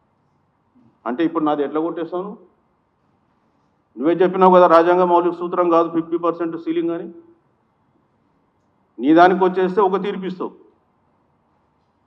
సో 9th షెడ్యూల్ అనేది మనకి ఇవాళ రక్షణ కలుగుతుంది ఒకటి. ఇక రెండో అంశం మా వేణుగారు ఏమంటున్నారంటే ఈ మహిళా రిజర్వేషన్ బిల్లు, అదేవిధంగా డీలిమిటేషన్ గురించి మాట్లాడమన్నారు. సో ఒక 2 నిమిషాల్లో ముగిస్తుంది, అది కూడా పెద్ద ఇష్యూ కాదు. ఈ మహిళా రిజర్వేషన్ బిల్ అనేది ఈ దేశంలో మొదటి నుంచి ఉన్నటువంటి అతి ప్రధానమైన సమస్య. మహిళలకు రిజర్వేషన్ కల్పించే అనే అంశం పైన ఎవరికీ వ్యతిరేకం లేదు. కానీ ఇవాళ మీరు కల్పించే రిజర్వేషన్లో ఇది హారిజాంటల్ రిజర్వేషన్. హారిజాంటల్ రిజర్వేషన్ అంటే రిజర్వేషన్ ఉన్నోళ్ళకే రిజర్వేషన్ వస్తుంది, లేకుంటే రాదు. ఇవాళ వర్టికల్ రిజర్వేషన్, హారిజాంటల్ రిజర్వేషన్ 2 ఉంటాయి. హారిజాంటల్ రిజర్వేషన్ కింద ఎస్సీ ఎస్టీలకు చట్టసభలలో 15%, 10% రిజర్వేషన్ ఉంది. మిగతాదంతా జనరల్ రిజర్వేషన్ ఉంది. 15-10 అంటే 25 పోతే 75 రిజర్వేషన్ జనరల్. అంతే వాళ్ళకి హారిజాంటల్లో 15లో 5% ఎస్సీలకు, 10%లో 3.3 ఎస్టీలకు వస్తుంది, 75లో 25% జనరల్గా మహిళలకు వస్తుంది. ఇవాళ జనరల్ మహిళలకు వస్తే మరి ఓబీసీ మహిళల పరిస్థితి ఏంటి? నువ్వు ఎస్సీ ఎస్టీ మహిళలు ఉంటారు అసెంబ్లీలో. ఇవాళ తెలంగాణ అసెంబ్లీలో 10 మంది మహిళలు ఉన్నారు. ఓబీసీ మహిళలు ఎంతమంది ఉన్నారండి? ఒకే ఒక మహిళ ఉంది, కొండ సురేఖ. అంటే వాళ్ళ వర్గాల కొరకు నీకు ఉపయోగపడుతుంది తప్ప మాకు వచ్చేది లేదు. ఇంతకుముందే చెప్పిన నేను, తెలంగాణ రాష్ట్రంలో, ఆంధ్రప్రదేశ్ రాష్ట్రంలో అయ్యవాళ్ళని కూడా ఎదిరించి రాజకీయ అధికారం చేపట్టడానికి మహిళా మనులు వస్తుందని. ఆ మహిళా మనుల కొరకు ఉపయోగపడతాయి ఇది ఈ రిజర్వేషన్? వాళ్ళకు అవసరం రిజర్వేషన్? మరి కష్టపడి సంపాదించి దేశంలో సంపద సృష్టించే మా ఓబీసీ మహిళలకు వద్దా? మేమేమంటున్నాం, నీకు అంత ప్రేమ ఉంటే 543లోనే ఇచ్చేసే వంతాడు. ఎందుకు మళ్ళీ నెక్స్ట్ అసెంబ్లీ దాకా పోవాలి, 850 చేయాలి? మీరు పెట్టిన పార్లమెంట్లో ఏం బిల్లు పెట్టిండండి వీళ్ళు? 131 రాజ్యాంగ సవరణలో సీట్లు పెంచుతామన్నారు, కానీ 50% సీట్లు యూనిఫామ్గా ప్రతి స్టేట్కు పెంచుతామని ఎక్కడా చెప్పలేదు ఆ బిల్లులో. చాలామందికి తెలియదు. అరే మేము 50% ఇస్తామంటున్నాం కదా, మీకు వచ్చే నష్టం ఏంటంటాడు. బిల్లులో పెట్టినాం, అది ఎందుకు పెట్టలే బిల్లులో? అంటే రేపు జనాభా తమాషా ప్రకారం ఇస్తే నార్త్ ఇండియా వాళ్ళకి మొత్తం సీట్లు పోతాయి, సౌత్ ఇండియా వాళ్ళందరూ కూడా మీ మీద ఆధారపడి బెగ్గింగ్ చేసుకుని బతకాలనా? డిస్కషన్ పార్లమెంట్లో ఆయన ఏమంటాడు, హోమ్ మినిస్టరు, మీరు 1 గంట టైం ఏంటి, నేను బిల్లు మార్చుకొస్తా అంటాడు. అంటే ఏమి తమాషానా? మొదలు ఎందుకు పెట్టలే బిల్లులో? తర్వాత యూనియన్ టెరిటరీస్ ఉంది. యూనియన్ టెరిటరీస్ సంబంధించిన బిల్లు 3 బిల్లులు వాళ్ళు. ఒకటేమో 131 రాజ్యాంగ సవరణ, రెండవదేమో డీలిమిటేషన్, మూడవది కేంద్రపాలిత ప్రాంతాల సవరణ. ఆ కేంద్రపాలిత ప్రాంత సవరణలో కూడా ఇప్పుడున్న 35 సీట్లు 50 సీట్లు చేస్తాడట. కానీ ఆ పెరిగిన సీట్లు నింపేది విధానం చెప్పాలి. 5 డిసైడెడ్ బై ద పార్లమెంట్ అంట. అంటే దాని ఉద్దేశం ఏంది, నామినేషన్గా చేస్తావా ఏంటది? ఇప్పుడు మీరు పెట్టేటప్పుడు చిత్తశుద్ధి ఉంటే ఎవడు ప్రశ్నించాడు అది. అంటే నామినేషన్ బేసిస్ మీద లోక్సభలో, రాజ్యసభలో మెజార్టీ ఉంది కాబట్టి 15 సీట్లు వేసుకుంటావా? ఇది వాళ్ళ జరిగే కుతంత్రం. ఇవాళ 850 సీట్లు అయితే అసలు పార్లమెంట్లో కూర్చోడానికి ప్లేస్ ఉండదు, ఉన్నోడికి మాట్లాడే ప్లేస్ కూడా ఉండదు. ఎందుకంటే 850? ఇవాళ అమెరికన్ రాజ్యాంగం తీసుకుంటే హౌస్ ఆఫ్ రిప్రజెంటేటివ్స్ ఉంది. హౌస్ ఆఫ్ రిప్రజెంటేటివ్స్లో 1929లో 435 సీలింగ్ పెట్టిందంటే అదే సీలింగ్ నడుస్తుంది. ఈరోజు కూడా వాళ్ళు పెంచలేవు, జనాభా 3 రెట్లు పెరిగినా అక్కడ కూడా. నీకు నిజంగా కూడా చట్టసభలో పెంచాలంటే శాసనసభలకు ఇవ్వండి, వాళ్ళు పెంచుకుంటారు. నీ లోకల్ బాడీస్ను స్ట్రెంథెన్ చేయండి. ఎవడొద్దన్నాడు? ఉన్న దాంట్లో మహిళా రిజర్వేషన్ ఇవ్వండి 1/3. మా ఓబీసీ మహిళలకు కూడా ఇవ్వండి, అట్లనే మా బీసీలకు కూడా ఇవ్వండి. ప్రతి 10 సంవత్సరాలకు నువ్వు ఎస్సీ ఎస్టీలకు రాజ్యాంగ సవరణ చేసి చట్టసభలో రిజర్వేషన్ పెంచుతున్నావే, మరి మాకు రాజ్యాంగ సవరణ చేసి మాకు కూడా ఇవ్వండి అదే 50% సీలింగ్లో. ఏం తప్పు చేసినారండి బీసీలు? నువ్వు ప్రతి 10 సంవత్సరాలకు పెంచుతున్నావు కదా రాజ్యాంగ సవరణ చేసి. అంటే వాళ్ళకి ఇవ్వాల్సిందే, వాళ్ళు నిజంగా అన్యాయానికి గురైనలు ఈ దేశంలో. వాళ్ళని బాధలు ఎవరు పడలే, 100% they deserve it. At the same time మాకు కూడా కొంత అవకాశం కల్పించండి. ఆ విషయాన్ని ఎవరు అడగరు, మనం అడుగుతుంటే. ఇప్పటి వరకు ఎన్నిసార్లు మార్చిండు? ప్రతి 10 సంవత్సరాలు అంటే 80 సంవత్సరాలు 7 సార్లు మార్చిండు. మరి మాకెందుకు మార్చారు? ఆ మాకు ఇచ్చేసిండు అనుకో 30%, మా మహిళలకు కూడా 10% వస్తుంది కదా ఆటోమేటిక్గా. అది మనం ప్రశ్నిస్తలే. ఏమన్నంటే మహిళా రిజర్వేషన్కు వ్యతిరేకం వాళ్ళందరూ కూడా, అంటే దీనికి మాట్లాడిన వాళ్ళందరూ కూడా మహిళా రిజర్వేషన్కు వ్యతిరేకం. ఇప్పుడు మనకు రానప్పుడు, ఈ దేశంలో 60% ప్రజలకు న్యాయం జరిగినప్పుడు ఏ చట్టం వస్తే ఏం లాభం అండి? ఏ బిల్లుతో ఏం ఉపయోగం? ఈ దేశంలో 60% జనాభా ఉన్న బీసీలకు న్యాయం జరిగినప్పుడు ఏ చట్టం తెచ్చినా అది పెద్ద ఉపయోగమైన చట్టం కానే కాదు. ఏమైనా జరిగేది ఉంటే ఈ వర్గాలకు జరగాలి. అప్పుడు 1000 సంవత్సరాలు కుల వ్యవస్థలు నలిగిపోయిండ్లు, ఈ 80 సంవత్సరాల్లో కూడా రాజ్యాంగ వ్యవస్థలు నలిగిపోతుంది. ఇక ఎప్పుడు కూడా నలిగిపోవడమే వీళ్ళ పని. ఇక్కడ ఉన్నటువంటి ప్రధానమైన ప్రశ్న అది. మరి వాళ్ళ యూనివర్సిటీ లెవెల్లో మహనీయులు అని అన్నారు. మహనీయులు కలలు కన్నటువంటి దేశం ఇక్కడ నిర్మాణం కాలే. ఈరోజు కూడా అంత వివక్షతో కూడుకున్నటువంటి ఈ దేశమే ఇప్పటికి కూడా కులమే ప్రధానం, అన్నీ కూడా కులాలతో ముడిపడి ఉన్నటువంటి అంశాలే ఈ దేశంలో. సో వాళ్ళు కలలు కన్నటువంటి కుల వ్యవస్థ పోలే, వాళ్ళు కలలు కన్నటువంటి వివక్షత పోలే, వాళ్ళు కలలు కన్నటువంటి విద్య అందరికీ ఇంకా ఈరోజు కూడా రీచ్ కాలే. రాజ్యాంగం కలలు కన్నటువంటి సామాజిక న్యాయం కూడా ఇప్పటి వరకు కూడా అందరికీ రీచ్ కాలే. కాబట్టి ఈ రీచ్ అయ్యేంత వరకు ఈ దేశంలో ఈ పోరాటాలు తప్పవు. బీసీలు అనే వాళ్ళు కొద్దిగా గతంలో ఎన్నో ఉద్యమాల్లో పాల్గొని ఎన్నో వందల మంది వేల మంది ప్రాణాలు అర్పించినటువంటి చరిత్ర ఉన్న గడ్డ ఇది. ఇప్పుడు జరుగుతున్న ఉద్యమం మాత్రమే బీసీల కొరకు జరుగుతున్న ఉద్యమం అని తెలుసుకొని ఉస్మానియా యూనివర్సిటీ లాంటి ఒక పోరాటాల గడ్డ, అనేక విప్లవాలకు కేంద్ర బిందువు. ఈ బిందువు ఆధారంగానే మరి రాబోయే కాలంలో ఒక పెద్ద ఉద్యమం నిర్మించాలి. ఇంకో విషయం కూడా చెప్తున్నా, ఇవాళ అగ్రపాల మహిళలు మళ్ళీ ఇవాళ పాలిటిక్స్లోకి పార్టీలు పెట్టి వచ్చేసి మీకు తెలుసు. రేపు రాబోయే కాలంలో ఈ బీసీ ఉద్యమాన్ని కూడా హైజాక్ చేస్తారు. వాళ్ళు 100% హైజాక్ చేస్తారు. నేను చెప్తున్నా, వాళ్ళు మేము బీసీల కొరకు పోరాడుతున్నాం, 42% ఎందుకు 50% మేము రిజర్వేషన్ ఇప్పిస్తామని చెప్పి మన అంశాన్ని కూడా టేకప్ చేస్తారు. మనం అనుకుంటున్నాం అయ్యో మన అంశం టేకప్ చేసుకున్నాం కదా మద్దతు ఇవ్వాలని. కాదు, ఒకటి గుర్తుపెట్టుకోండి, ఎప్పుడైనా సరే రాజ్యం పోరాటం చేసినోడికే చెందుతుంది. మళ్ళీ తీసుకెళ్ళి మళ్ళీ ఆధిపత్య కులాల చేతిలో మళ్ళీ రాజ్యం పెట్టకూడదు. ఎట్టి పరిస్థితుల్లో తెలంగాణలో నెక్స్ట్ గవర్నమెంట్ వస్తే అది బీసీలకు సంబంధించింది, బహుజనులకు సంబంధించింది రావాలే తప్ప మళ్ళీ ఆధిపత్య కులాల నాయకత్వంలో పనిచేయదు. వాళ్ళ రాజ్యాధికారం వాళ్ళకి రానియకుండా మనం అడ్డుకోవాలి. ఆ విషయం కూడా మీరు దృష్టిలో పెట్టుకోవాలని తెలియజేస్తూ నాకు ఈ అవకాశం ఇచ్చిన మీ అందరికీ ధన్యవాదాలు తెలుపుతూ సెలవు తీసుకుంటున్నాను. Thank you. అందరికీ జై భీమ్. ఒకసారి మనం స్లోగన్స్ ఇద్దామన్న గట్టిగా. కొనసాగిద్దాం మానీయుల ఆలోచన విధానాన్ని. ఎందుకు స్లోగన్స్ అంటే సభ కొద్దిగా జోష్ వస్తుందని. కొనసాగిద్దాం మానీయుల ఆలోచన విధానాన్ని. వర్ధిల్లాలి ఎస్సీ ఎస్టీ బీసీ మైనార్టీల ఐక్యత. వర్ధిల్లాలి ఎస్సీ ఎస్టీ బీసీ మైనార్టీల ఐక్యత. Thank you. ప్రతిష్టాత్మకమైన ఉస్మానియా యూనివర్సిటీ ఆర్ట్స్ కళాశాల room number 57లో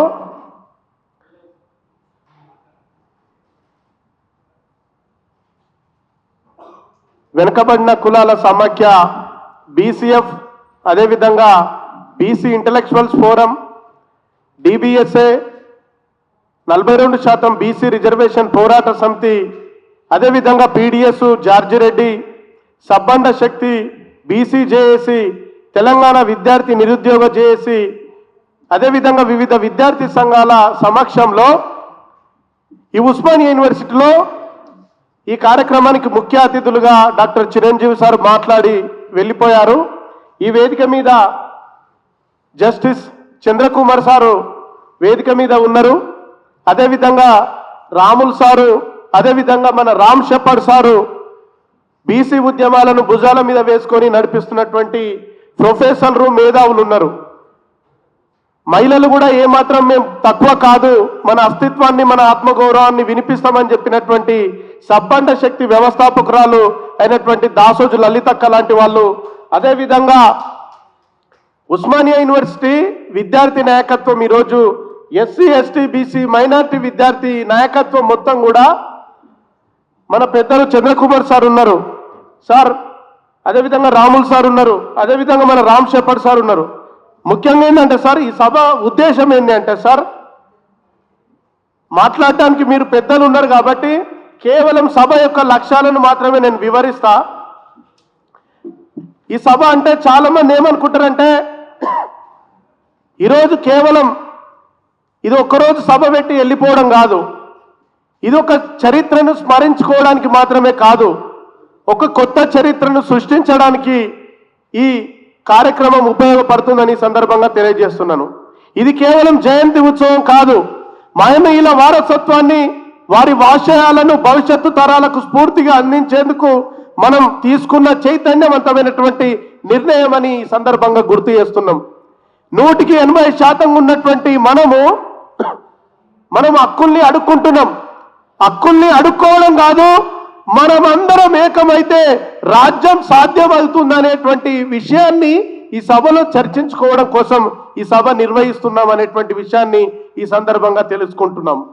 doctor Babasaheb Ambedkar గారు నిర్మించినటువంటి ఆత్మగౌరవ హక్కుల ఉద్యమాన్ని, మహాత్మా జ్యోతిబా ఫులే ప్రారంభించినటువంటి సాంస్కృతిక సామాజిక చైతన్యమైనటువంటి ఉద్యమాన్ని భవిష్యత్తు తరాలకు అందించేందుకు మనందరం చదువుకున్న వాళ్ళుగా లోతైన విషయాల్ని చర్చించేందుకు మేధోమదనంగా ఇట్లాంటి సభ ఉపయోగపడుతుందని ప్రతి హాస్టల్కు తిరిగి ప్రతి ఒక్క విద్యార్థి దగ్గరకు వెళ్ళి ఈ సభను నిర్వహిస్తా ఉన్నాము అని చెప్పేసి మీరందరూ భాగం కావాలని ఈ సభ ద్వారా తెలియజేయడం జరిగింది. అయితే ఈ సభ ద్వారా మేధావులు ప్రొఫెసర్లు ఉన్నారు కాబట్టి ఒక 20 తీర్మానాలు ఈ సభలో 20 లక్ష్యాలను ఈ సభలో ఏర్పాటు చేయడం జరిగింది. ఏంటి అంటే ముఖ్యంగా 100% ఉన్నటువంటి బహుజనులం మన ఐక్యతతో మనం ఐక్యంగా ఉంటే బహుజన రాజ్యాధికారానికి సాధ్యమవుతుంది. ఆ సాధ్యమయ్యేందుకు మనం అందరం కృషి చేయాలని చెప్పేసి మొదటి తీర్మానంగా ఈ సందర్భంగా గుర్తు చేస్తా ఉన్నాను. రెండవది ఏంటి అంటే ఫూలే అంబేద్కర్ గారి ఆశయాలను ప్రతి ఇంటికి తీసుకువెళ్లేందుకు ఈ సభ ఉపయోగపడుతుందని ఈ సందర్భంగా తెలియజేస్తా ఉన్నాను. సామాజిక న్యాయం కోసం నిరంతరం పోరాటం చేయాలని చెప్పేసి కూడా ఈ సభ తీర్మానాల్లో భాగస్వామ్యం చేయడం జరిగింది. అదేవిధంగా బీసీలకు 42% రిజర్వేషన్ల సాధనకు ఉద్యమాన్ని బలోపేతం చేయాలని చెప్పేసి కూడా ఈ తీర్మానాల్లో ఉన్నది. అదేవిధంగా రాజ్యాంగ హక్కులపై ప్రజల్లో స్పష్టమైన అవగాహనను కల్పించాలి. ఎస్సీ ఎస్టీ బీసీ మైనార్టీల ఐక్యతకు బలోపేతం చేయాలి. అదేవిధంగా ముఖ్యంగా మందకృష్ణన్ అన్నట్టు కులం రద్దు అంశంపై విస్తృతమైనటువంటి చర్చ జరగాలి, కుల నిర్మూలన జరగాలి అనేటువంటి అంశాన్ని కూడా ఈ సభలో తీర్మానాన్ని ఏర్పాటు చేయడం జరుగుతుంది. అదేవిధంగా బహుజన సంఘాల మధ్య కూడా సమన్వయాన్ని పెంచుకోవాలని చెప్పేసి కూడా ఈ సభ ద్వారా తీర్మానం చేయడం జరుగుతూ ఉన్నది. అదేవిధంగా వెనుకబడిన వర్గాల సమస్యలకు రాజకీయ పరిష్కారం కోసం కూడా కృషి చేయాలని చెప్పేసి కూడా ఈ సభ లక్ష్యాల్లో పేర్కొనడం జరిగింది.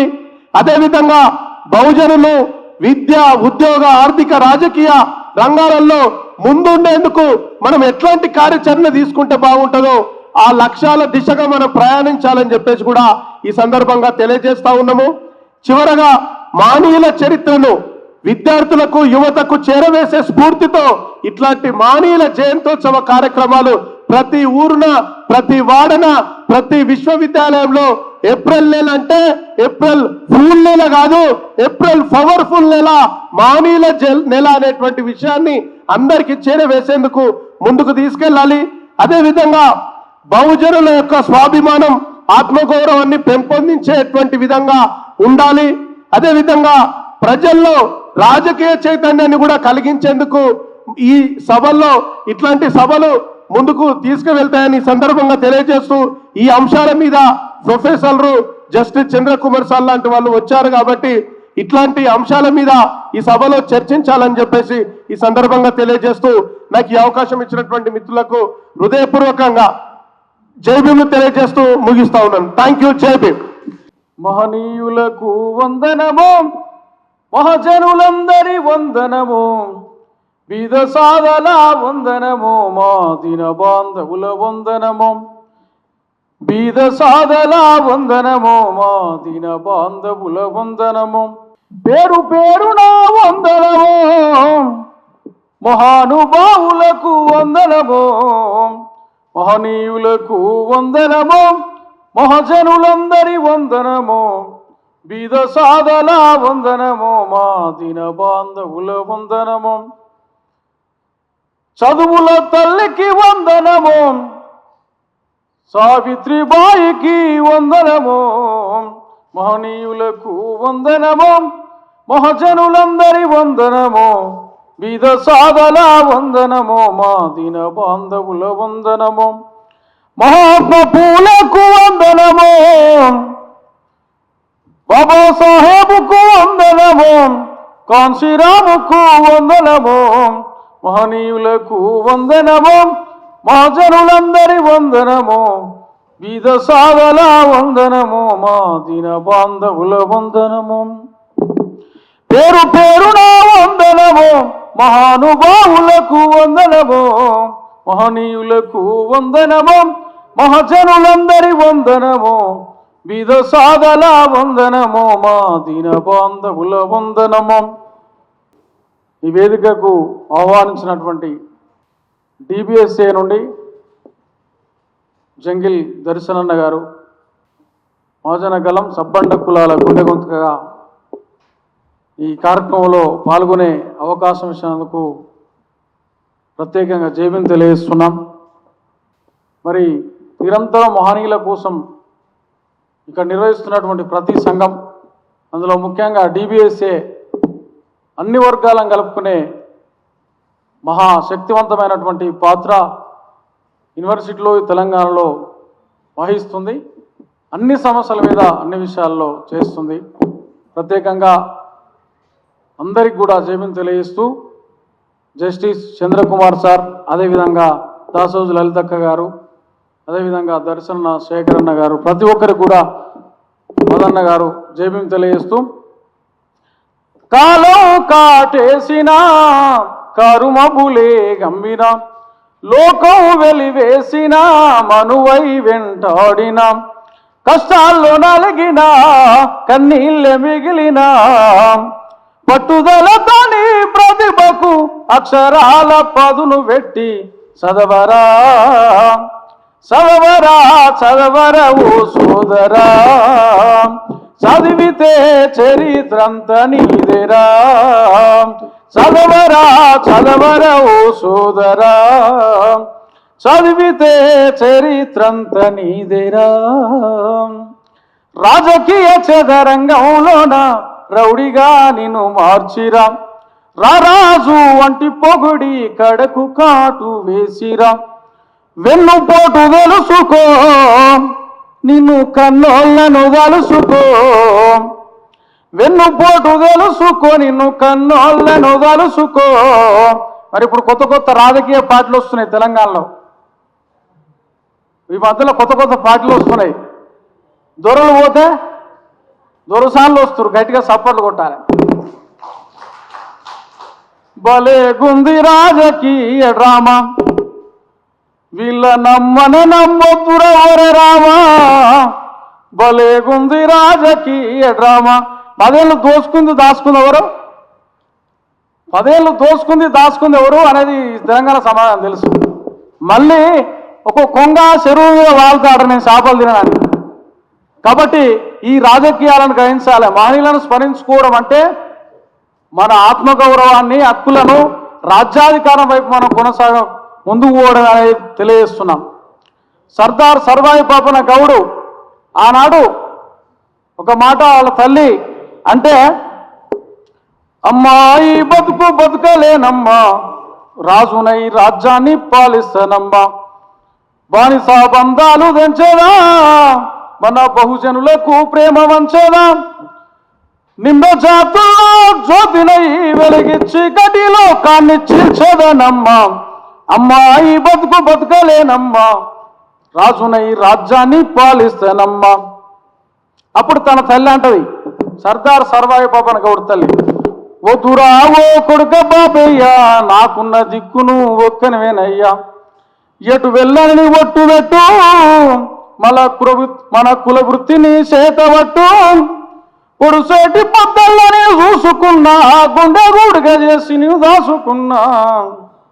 ఆయన ఎంత చెప్తున్నా విన్నాడు.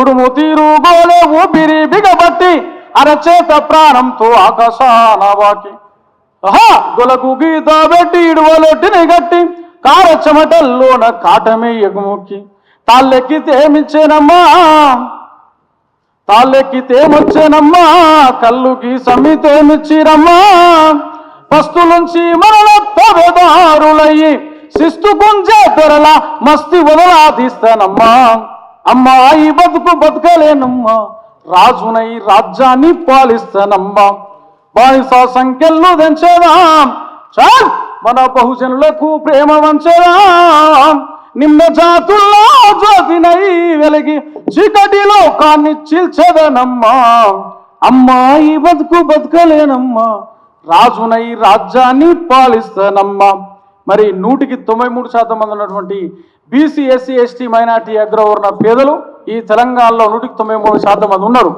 ఈరోజు దొరసార్లు కావాలా, దొరలు కావాలా, రావులు పోతే రెడ్డిలు, రెడ్డిలు పోతే రావులు, వీళ్ళు పోతే వాళ్ళు, వాళ్ళు పోతే వీళ్ళేనా? బీసీలు పరిపాలించొద్దా, ఎస్సీలు పరిపాలించొద్దా, ఎస్టీలు పరిపాలించొద్దా, అన్నిటికన్నా మించి మహిళలు పరిపాలించొద్దా అనేది ఈ సందర్భంగా నేను తెలియజేస్తున్నాను. అందుకే ఒక క్వశ్చన్ చేయాలి. ఈ ఉస్మానియా గడ్డ, ఈ ఉస్మానియా వేదిక మీద ఎన్నో పోరాటాలకు నాంది పలికినటువంటి ఈ ఉస్మానియా గడ్డ మరో పోరాటానికి రాజ్యాధికారం ఇక్కడి నుంచే వస్తుంది, 100% వస్తుంది. ఈ రోజు ఏదో ఒక రోజు ఖచ్చితంగా రాజ్యాధికారం తెలంగాణలో వస్తుంది. దానికి నా క్వశ్చన్ ఒకటి వేస్తున్నా పాట రూపంలో. అన్ని ఇస్తుండ్రుగా అని తమ్ముడా, అన్ని ఇస్తుడు చాలా సంతోషమే. కేసీఆర్ అధికారంలోకి వస్తే నీకు ఇది ఇచ్చినా, అది ఇచ్చినా, ఇది ఇచ్చినా, అది ఇచ్చినా అని చెప్తున్నాడు. రేవంత్ రెడ్డి గారు అధికారంలోకి వస్తే నీకు ఇది ఇచ్చినా, అది ఇచ్చినా, అది ఇచ్చినా అన్ని ఇస్తుడు. కానీ మాకు సర్పంచ్కి రిజర్వేషన్ ఉంది, ఎంపీటీసీకి రిజర్వేషన్ ఉంది, జడ్పీటీసీకి రిజర్వేషన్ ఉంది, ఎమ్మెల్యేకు ఉన్నది, ఎంపీకి ఉన్నది, అన్నిటికి ఉన్నాయి. కానీ ముఖ్యమంత్రికి ఎందుకు లేదని అడగాలి కదా. ఇవన్నిటికి ఉన్నప్పుడు ఉండాలి కదా. అందుకే అన్ని ఇస్తుండ్రుగా అని తమ్ముడా, అధికారం ఎందుకు ఇస్తలేరా అడుగుదాము లెమ్మురా. ఇది అడగకుంటే ఇక బానిసగా మిగిలిపోతాం మనం. అన్ని ఇస్తుండ్రుగా అని తమ్ముడా, అధికారం ఎందుకు ఇస్తలేరా అడుగుదాము లెమ్మురా. అన్ని ఇస్తుండ్రుగా అని తమ్ముడా, తన వాళ్ళనేమో అధికారుల చేస్తుండ్రు. వాళ్ళు సంతకాలు పెట్టే కాడ, మనం అనుకునే కాడ తన వాళ్ళనేమో అధికారుల చేస్తుండ్రు, మన వాళ్ళనేమో జీతగాళ్ళు చేస్తుండ్రు. అన్ని ఇస్తుండ్రుగా అని తమ్ముడా, అధికారం ఎందుకు ఇస్తలేరా అడుగుదాము లెమ్మురా. అన్ని ఇస్తుండ్రుగా అని తమ్ముడా. అడుగుదామొద్దా? అడుగుదామంటే గట్టిగా సపోర్ట్ కొట్టాలి సార్ దయచేసి. ఏమేమి ఇచ్చుర్రు? ఆనాటి నుంచి ప్రభుత్వం నుంచి మాట్లాడుతున్నా నేను. గొల్ల కురుమలకేమో గొర్రెలు మేకలు ఇచ్చినారు, ఏమి లేనొల్లనేమో బర్లగా ఏమన్నారు. గొర్రెలను బర్లనేమో మనకప్ప చెప్పినారు, గొర్రెలను బర్లనేమో మనకప్ప చెప్పినారు. అధికార పగ్గాలు వాళ్ళు పట్టుకున్నారు. అన్ని ఇస్తుండ్రుగా అని తమ్ముడా, అధికారం ఎందుకు ఇస్తలేరా అడుగుదాము లెమ్మురా. మా ఊరు సింగరాయపల్లి, దేవుర్పుల మండలం, పాలకుర్తి, జనగాం జిల్లా. మా ఊర్లో మా తమ్ముడు ఉంటాడు కిరణ్ గౌడ్ అని, నేనుంటా సురేష్ మహాజన్ అని. వాడు తాళ్ళెత్తో నేను చెప్పులు అమ్ముతా, గట్టిగా సపోర్ట్ కొట్టండి. కానీ కేసీఆర్ కొడుకు ఏం చేస్తాడు? కానీ రేవంత్ రెడ్డి సహోదరులు ఏం చేస్తారు? వాళ్లకు అధికారం కావాలి, కానీ మనం అడక తినాలి. వాళ్ళ కొడుకులు కార్లలో తిరగాలి, మంత్రులు కావాలి, ఎమ్మెల్యేలు కావాలి, ముఖ్యమంత్రి మరోసారి కావాలి. కానీ మనం మాత్రం గవే తాళ్ళు, గవే కుండలు, గవే బండలు, గవే కథ. అన్ని ఇస్తున్నారు, చాలా సంతోషమే. మీరు చాలా బాగా చేస్తున్నారు, చాలా పరిపాలన బాగుంది. కేసీఆర్ పరిపాలన బాగుంది, రేవంత్ రెడ్డి పరిపాలన అంతకంటే బాగుంది. అన్ని ఇస్తున్నారు, కానీ అధికారం ఎందుకు ఇస్తలేరు? మీ ఇంట్లోకి వెళ్ళి ఇస్తలేరు కదా. అది డాక్టర్ బిఆర్ అంబేద్కర్ ఇచ్చినటువంటి హక్కు కదా, మరి ఎందుకు ఇస్తలేరు అని అడగాల్సినటువంటి అవసరం తెలియజేస్తూ, ఖచ్చితంగా రాజ్యాధికారం వైపు మనం ముందుకు పోకుండా ఎన్ని మాట్లాడినా ఏం చేసినా కూడా అదంతా ఉత్తరవుతుంది. ఆ రాజ్యాధికారంలో 100% ప్రజా కవులు కళాకారులంగా ఇక్కడ ఉన్నటువంటి మా గ్యారయాకన్న వేదిక మీదకి రావాలని తెలియజేస్తున్నాం. వేదిక మీదకి రావాలి. చల్ జెండాలు మోసిన జనమును పోగేసినాం, జెండాలు మోసిన జనమును పోగేసినాం, దండాలు పెట్టిన ప్రజలను కుడగట్టిన, కరపత్రం పంచిన పోస్టర్లు అతికించిన, మా లీడర్ వచ్చిందని ఇలా కవితకు వచ్చిందని ఉరుకుతురు, రేవంత్ రెడ్డి వచ్చిన ఉరుకుతురు, ఇంకోళ్ళు వచ్చిన ఉరుకుతురు. వీళ్ళందరూ దొంగలని తెలియదు. దొంగలు కలిసి ఊర్లు పంచుకుర్రు. వాళ్ళు పోతే వీళ్ళు, వీళ్ళు పోతే వాళ్ళు. కానీ మనం ఎప్పుడు రావాలి? చల్ జెండాలు మోసిన జనమును పోగేసిన, దండాలు పెట్టిన ప్రజలను కుడగట్టిన, కరభద్రం పంచిన పోస్టర్లు దిక్కించిన, మా లీడర్ వచ్చిందని మైకు పెట్టి మత్తుకున్న. ఆహా బహుజన మన బతుకెన్నడు మారురో, మహాజన మన రోజులెన్నడొచ్చురో. 70 ఏళ్ళ స్వతంత్రం అంత వట్టి అబద్ధం పదవుల వేట ఆదప్ప ప్రజాస్వామ్యం ఎక్కడిది అయ్య దిగిత కొడుకెక్కి ఆస్తులన్నీ వేసుకుండ్రు అందిన కాడి కల్లా దోసుకొని దాసుకుండ్రు బహుజన మన బతుకెన్నడు మారురో మహాజన మన రోజులెన్నడొచ్చురో జెండాలు మోసిన జనము పోగేసిన దండాలు పెట్టిన ప్రజలను కుడగట్టిన కరపత్రం పంచిన పోస్టర్లు అతికించిన మా లీడర్ వచ్చిందని మైకు పెట్టి మత్తుకున్నా బహుజన మన బతుకెన్నడు మారురో మహాజన మన రోజులెన్నడొచ్చురో మరి ఏ జెండా మోసినా కూడా మళ్ళా చివరికి మనకు దండనే పడుతుంది అర్థమైందా ఏ జెండా మోసినా మనకే దండ పడుతుంది ఏడికి పోతాం వైకుంఠ ధామానికి పోతాం ఈరోజు అగ్రవర్ణ పార్టీలన్నీ కూడా ఒకటే ఒక గూటి పక్షులే కానీ దానికి ప్రత్యామ్నాయంగా తయారు కావాల్సింది ఎవరు బహుజనులు ఆ బహుజనుల సంఘాలు ఆ పార్టీలు ఏకం కాకుండా ఎవరికి వాళ్ళం యమునా తీరం అంటే మాత్రం తెలంగాణలో రాజ్యాధికారం కష్టమవుతుంది అది అతి కష్టమైనా కూడా ఇక్కడ విద్యార్థి సంఘాలు విద్యార్థుల నాయకత్వం వహించి ఆనాడు తెలంగాణ రాష్ట్రం ఏ విధంగా తీసుకొచ్చారో బహుజన రాజ్యాన్ని కూడా తీసుకొస్తారని తెలియజేస్తూ చివరిగా ప్రజా యుద్ధ నౌక గద్దరన్న ఆయన పాటలో చెప్పిండు చాల్ బానిసలారాలెండిరా ఈ బాంఛను బతుకులు వద్దురా నువ్వు రేవంత్ రెడ్డి పాటలో చేరితే రేవంత్ రెడ్డి గురించి మాట్లాడాలి కేసీఆర్ పాటలో చేరితే కేసీఆర్ గురించి మాట్లాడాలి కవిత పాటలో చేరితే కవిత గురించి మాట్లాడాలి కానీ మన పాటలో చేరితే మనమే ఒక బహుజన పార్టీగా మారితే అది మన రాజ్యం కోసం మనం మాట్లాడతాం అది డాక్టర్ బిఆర్ అంబేద్కర్ గారు చెప్పారు మహాత్మా జ్యోతిరావు ఫులే చెప్పారు కాన్సీరామ్ గారు ప్రాక్టికల్ గా చెప్పిండు అలాంటి వాళ్ళ ఆశయాల్లో మనం ముందుకు పోవాల్సినటువంటి కష్టం ఉంటుంది నష్టమైనా కష్టమైనా ఖచ్చితంగా కలిసి ముందుకు పోతే ఖచ్చితంగా మనం సాధిస్తామని తెలియజేస్తూ చల్ బానిసలారాలెండిరా ఈ బాంఛను బతుకులు వద్దురా అడక తింటే మన ఆకలి తీరదు అడక తింటే మన ఆకలి తీరదు గుద్ది గుంజుకుందామురో బానిసలారాలెండిరా ఈ బాంఛను బతుకులు వద్దురా బానిసలారాలెండిరా ఈ బాంఛను బతుకులు వద్దురా మరి మన రాజ్యాధికారం కోసం ముందుకు పోవాల్సినటువంటి అవసరం ఉందని తెలియజేస్తూ మహనీయులను స్మరించుకోవడం అంటే రాజ్యాధికారం వైపు ప్రయాణం చేయడమే ఆ ప్రయాణము ఏదో పార్టీకి ఉపయోగపడే విధంగా కాకుండా మనకే ఉపయోగపడే విధంగా ముందుకు రావాల్సినటువంటి అవసరం ఉందని తెలియజేస్తూ ముగిస్తున్నా జైభీం.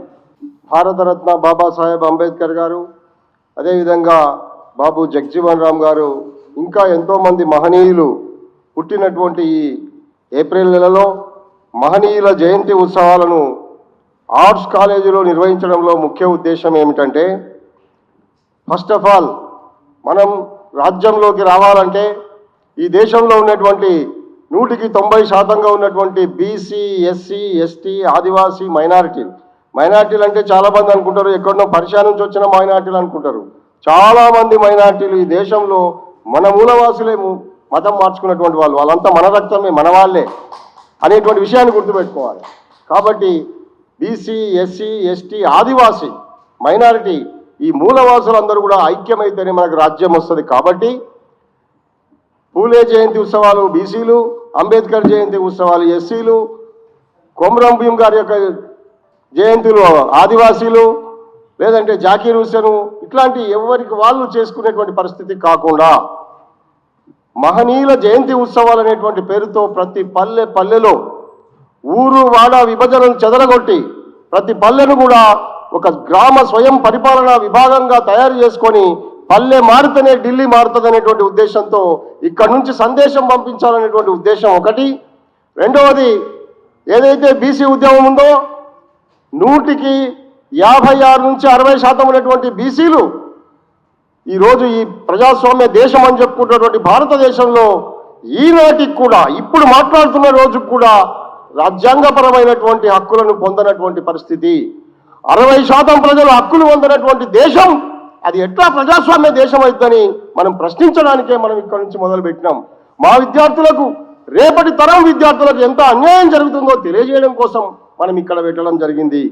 ఇక్కడి నుంచే ఉద్యమం మొత్తం అనేటువంటిది ఢిల్లీ కోటలు తాకడం కోసం, ఢిల్లీ పార్లమెంటును ముట్టడించడం కోసం, ఇక్కడి నుంచి ఉద్యమ కర్తవ్యాన్ని ఇవ్వడం కోసం ఇక్కడ ఒక ఉద్యమ సమీక్ష చేస్తూ ఆ సమీక్షలో భవిష్యత్తు ఉద్యమాన్ని నిర్మించుకొని ఉద్యమ కార్యాచరణ రూపొందించుకొని ఇప్పటి వరకు జరిగింది ఒక లెక్క బీసీ ఉద్యమం, బహుజన ఉద్యమం.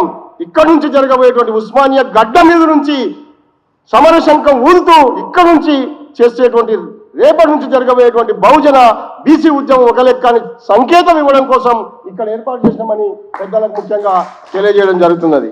అందుకే చంద్రకుమార్ గారికి కూడా ప్రత్యేకంగా చెప్పడం జరిగింది, ఇది ఒక చారిత్రకమైన ఈవెంట్ సార్, మీకు ఇబ్బంది ఉన్నా సుస్థైనా కానీ మీరు తప్పనిసరిగా రావాలి సార్, ఈ ఈవెంట్లో మీరు కనిపించాలి అని చరిత్రలో చెప్పడంతో సార్ కూడా మన్నించి ఇబ్బంది ఉన్నా సుస్తున్నా కూడా సార్ మన దగ్గరకు వచ్చి మన మధ్యలో నిలబడి మనకు ఒక ఐకాన్గా నిలబడ్డటువంటి ఒక న్యాయమూర్తి, నిజాయితీ కలిగినటువంటి న్యాయమూర్తి, మన ఐకాన్ అని గర్వంగా చెప్పుకోవాలి. అలిశెట్టి ప్రభాకర్ కవి, ప్రజా కవి, మరి ఆయన ఎంత గొప్ప కవితలు రాసిండో మనకు తెలుసు.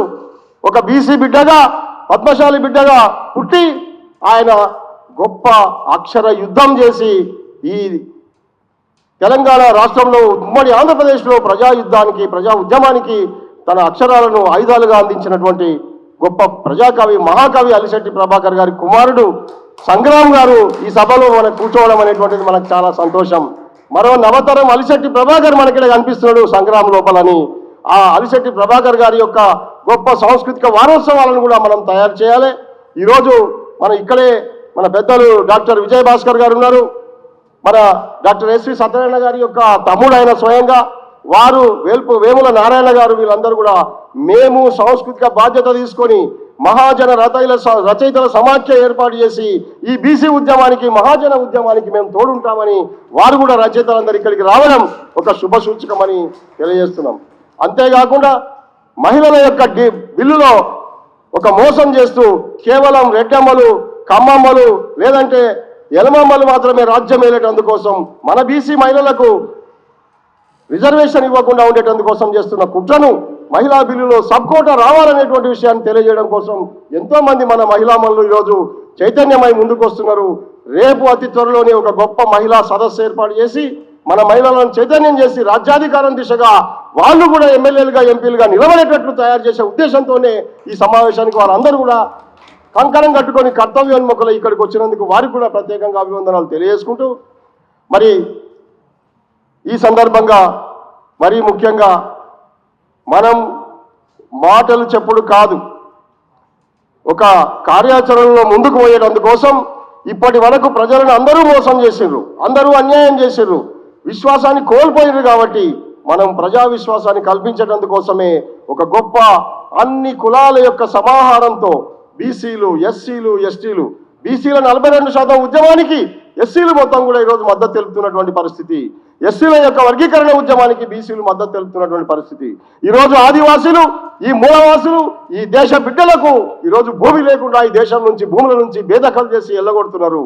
వాళ్ళ బతుకులు మొత్తం ఛిద్రం చేస్తున్నారు, జీవన విధ్వంసం చేస్తున్నారు, వాళ్ళని బతుకు లేకుండా చేస్తున్నటువంటి పరిస్థితిలో ఆదివాసీలు కూడా మన ఉద్యమానికి మద్దతు తెలియజేస్తూ మేము కూడా మీతో కలిసి నడుస్తామని చెప్పి ఆదివాసీలు కూడా మనతో చేయి కలిపి, మొన్ననే చందా లింగయ్య దొర గారు మనతో చేయగలిపి మేము కూడా మీతో కలిసి నడుస్తాం సార్, మొత్తం భారతదేశం వ్యాప్తంగా ఉన్నటువంటి ఆదివాసీలమంతా ఒకే జెండా, ఒకే ఎజెండాగా మీతో పాటు కలిసి నడుస్తామని చెప్పి వాళ్ళు చాలా గొప్పగా చెప్పినందుకు వారికి కూడా ధన్యవాదాలు తెలియజేసుకుంటూ, మరి ఈ సందర్భంగా మైనార్టీ సోదరులు జహంగీర్ పాషా గారు, అదేవిధంగా అక్క ముస్లిం సోదరి మని కూడా ఈ సమావేశానికి రావడం, ఒక్కరు రావచ్చు, ఇద్దరు రావచ్చు, ఇది దేనికి సంకేతం అంటే మహా ప్రస్థానం ఒక్క అడుగుతోనే ప్రారంభమవుతుంది అనేటువంటి విషయాన్ని సందర్భంగా గుర్తు చేయడం కోసం మాట్లాడుతూ, మరి ఆ అక్కకు కూడా పెద్దలకు ధన్యవాదాలు తెలియజేస్తూ, మరి ఏపీ నుంచి, ఆంధ్రప్రదేశ్ నుంచి సార్ మీరెట్లయితే తెలంగాణలో ప్రజా ఉద్యమాన్ని నిర్మిస్తున్నారో, ఒక రాజకీయ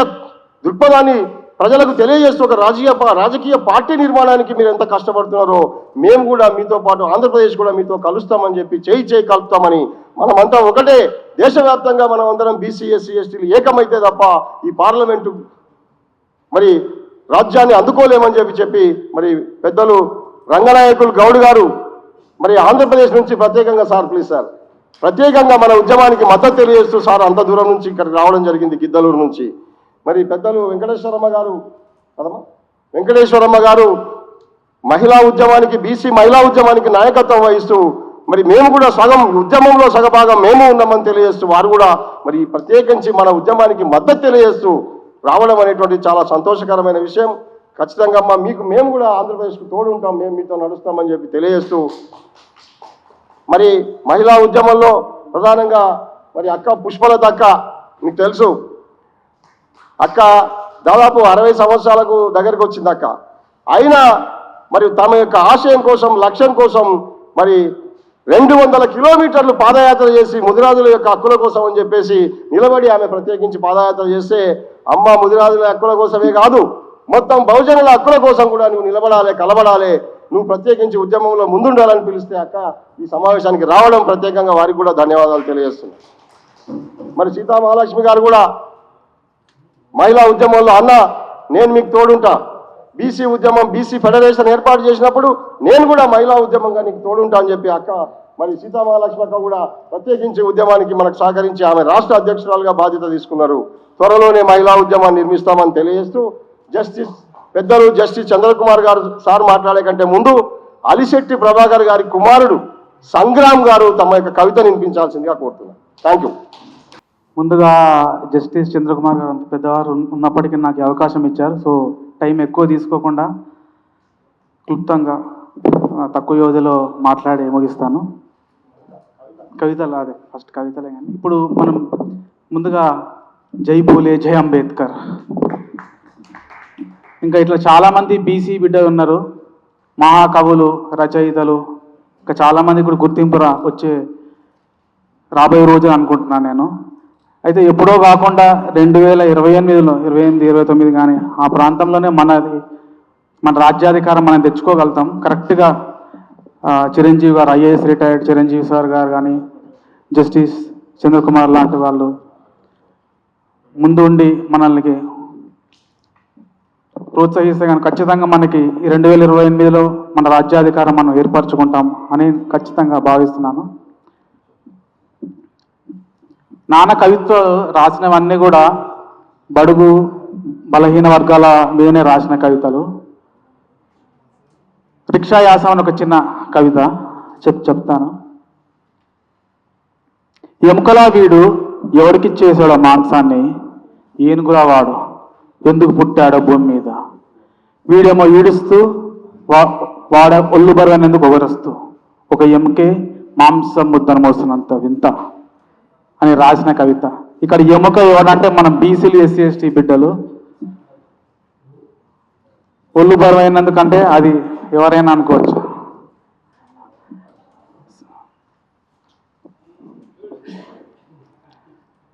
గాయం అని ఒక కవిత.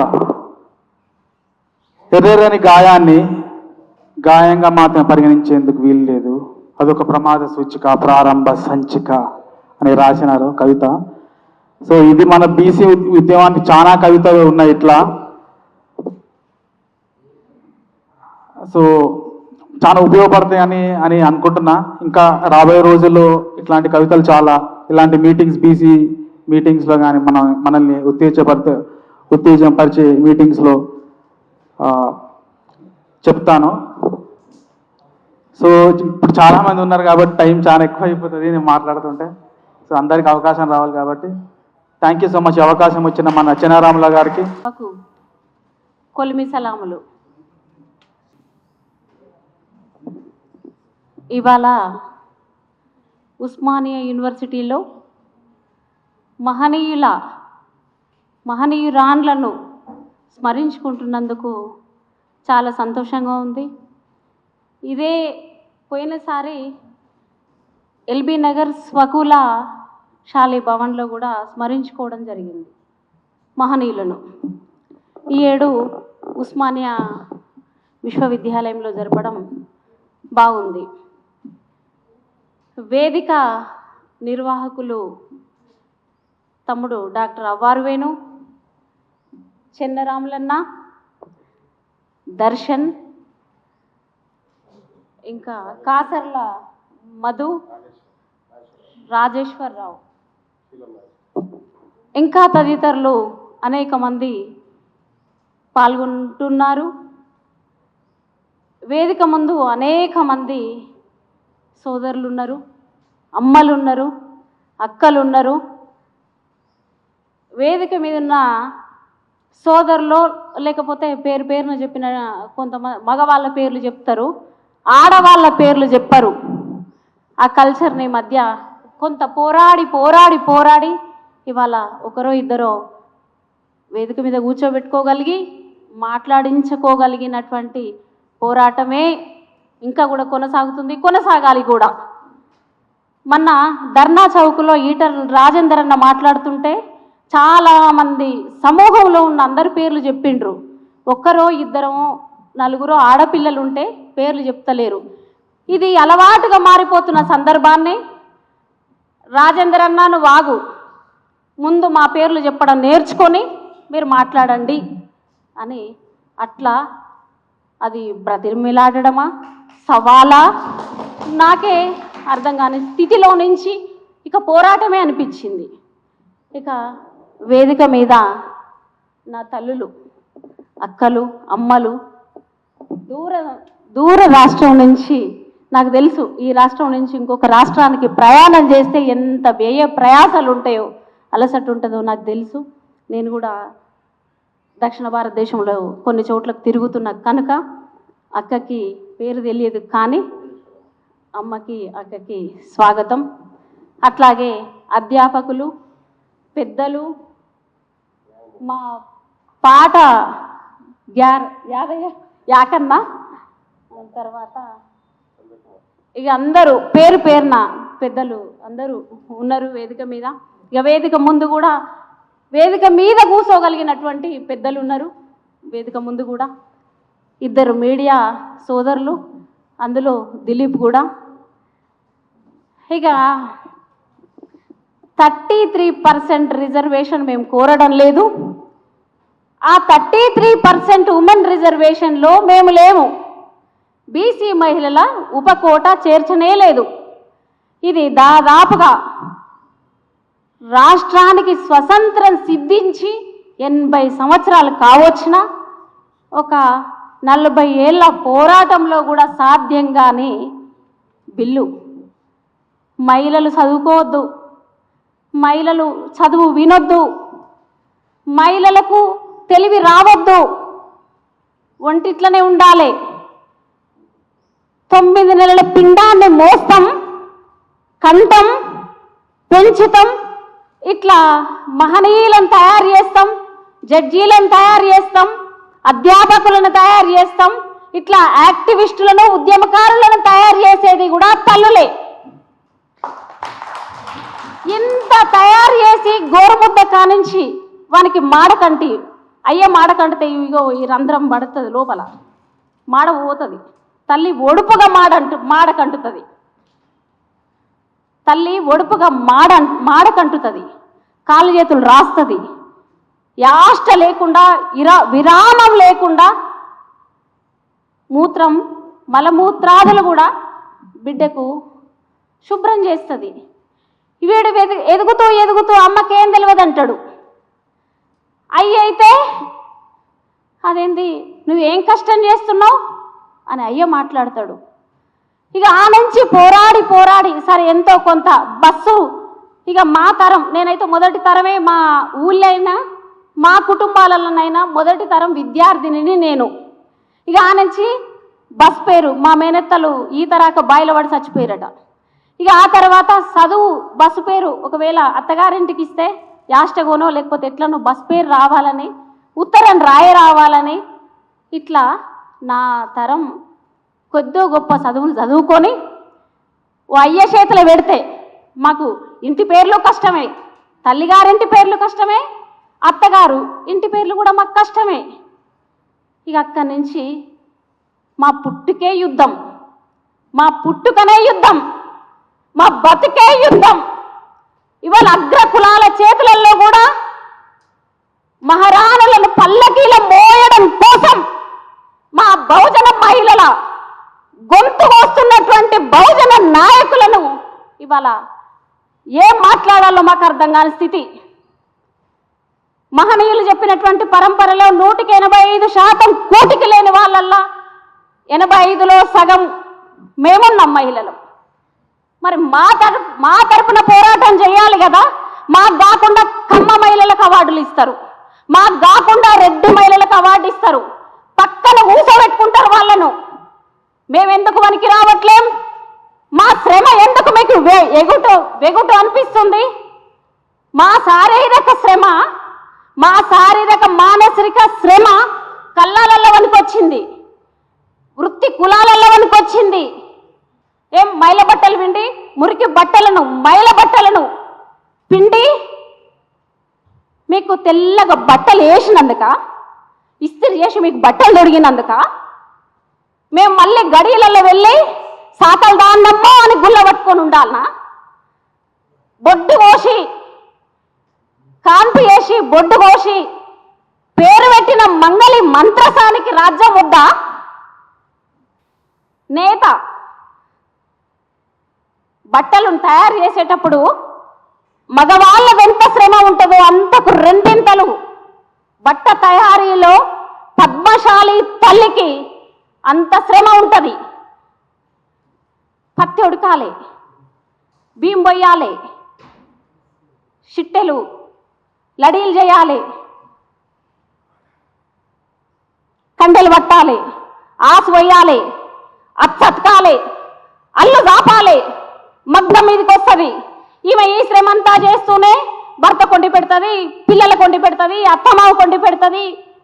10 రోజులు పోని చుట్టాలు, ఇంట్లోకి ఇష్టం వేసిన చుట్టాలకు తను కడుపు మార్చుకుంటూ బువ పెడుతుంది. కానీ ఆ బట్ట కట్టుకునే పరిస్థితి లేదు. ఆయమన్న బట్ట కట్టుకుందా నా పద్మశాలి తల్లి? ఆకాశంలో ఉన్నటువంటి కళ్ళు ఆయన నేలకు దించితే వాడిన ముంతలు మోసింది, మోసి మోసి మోసి మోసి బొప్పిగట్టిన భుజాలు. వడ్డెర తల్లి, ఇగో ఈ పునాదులకు కారణమైనటువంటి వడ్డెర తల్లులు, మేదర్ తల్లులు ఈరోజు పర్యావరణం అంతా విధ్వంసం అవ్వడానికి, ప్లాస్టిక్ రావడానికి కారణమైనటువంటి ప్లాస్టిక్కు కంటే ముందు నా తల్లులు ఎవరు? మేదర్ తల్లులు కదా. గంపలు, జల్లలు, తట్టలు, మొంటెలు, చాటలు, సంస్కృతిలో సంప్రదాయంలో భాగమైనటువంటి వాయనాలు, జీరో రేడియేషన్ కదా, బాంబో వెదురు. ఈ బాంబో వెదురు వీళ్ళ జీవితాలలో, ఒక్కొక్కరి సామాజిక జీవితాలలో అగ్రకులాల సిండికేట్ ఎట్లా ఉంటుందంటే, హైదరాబాద్ నుంచి మొదలుకొని రాచకొండ గుట్టలు మొదలుకొని మిర్యాలగూడెం దాకా భూమిలో, గవర్నమెంట్ భూమిలో బాంబో జీరో రేడియేషన్ కోసం మేము ఆ పాదును పెంచుతున్నామని చెప్పి అన్ని పార్టీల రెడ్లు సిండికేట్ అయి ఆ భూమిని కొట్టేసిర్రు. ఇది మేదర్ సమాజం గమనించాలి, తోటి బాధిత బీసీ సమాజం కూడా గమనించాలి. ఇట్లా విశ్వకర్మ మహిళలు తంగడు తోడుకను నానేసి, తోలును శుభ్రం చేసి చెప్పులు కుట్టించిన మాదిగ తల్లికి నిన్నటిదాకా చెప్పులున్నాయా? సంచార జాతి తల్లుల ఇంకా ఒక్క మాటలో ఈ దేశంలో ఒకే ఒక స్త్రీ గురించి మాట్లాడితే సరి. 120 ఏళ్ళ కాంగ్రెస్, ఇవాళ ఉన్నటువంటి బీజేపీ, ఈ రెండు వేరువేరు కావు, ఈ రెండు ఒకటే. ఈ రెండిట్లలో ఈ లౌకిక ప్రజాస్వామ్యం అని చెప్తున్న కాంగ్రెస్ పార్టీలో ఆదాని, అంబానీ, జిందల్, మిట్టల్ వీళ్ళు ఇంకొక పార్శ్వమే బీజేపీ. వీళ్ళ పెట్టుబడిదారి సామ్రాజ్యం కోసం, వాళ్ళ సామ్రాజ్యాలు అట్లా ఉండడం కోసం మనల్ని ఇంకా కూటికి లేకుండా, ఇంకా విద్యకు అందకుండా, ఇంకా వైద్యం అందకుండా మన పరిస్థితులను విధ్వంసం చేస్తున్నటువంటి సందర్భం. ఇక ఇంతకంటే ఎక్కువ తక్కువ మాట్లాడితే పితృస్వామ్య సమాజం ఒప్పుకోదు కనుక ఇంకొక మాట మాట్లాడి ముగిస్తా.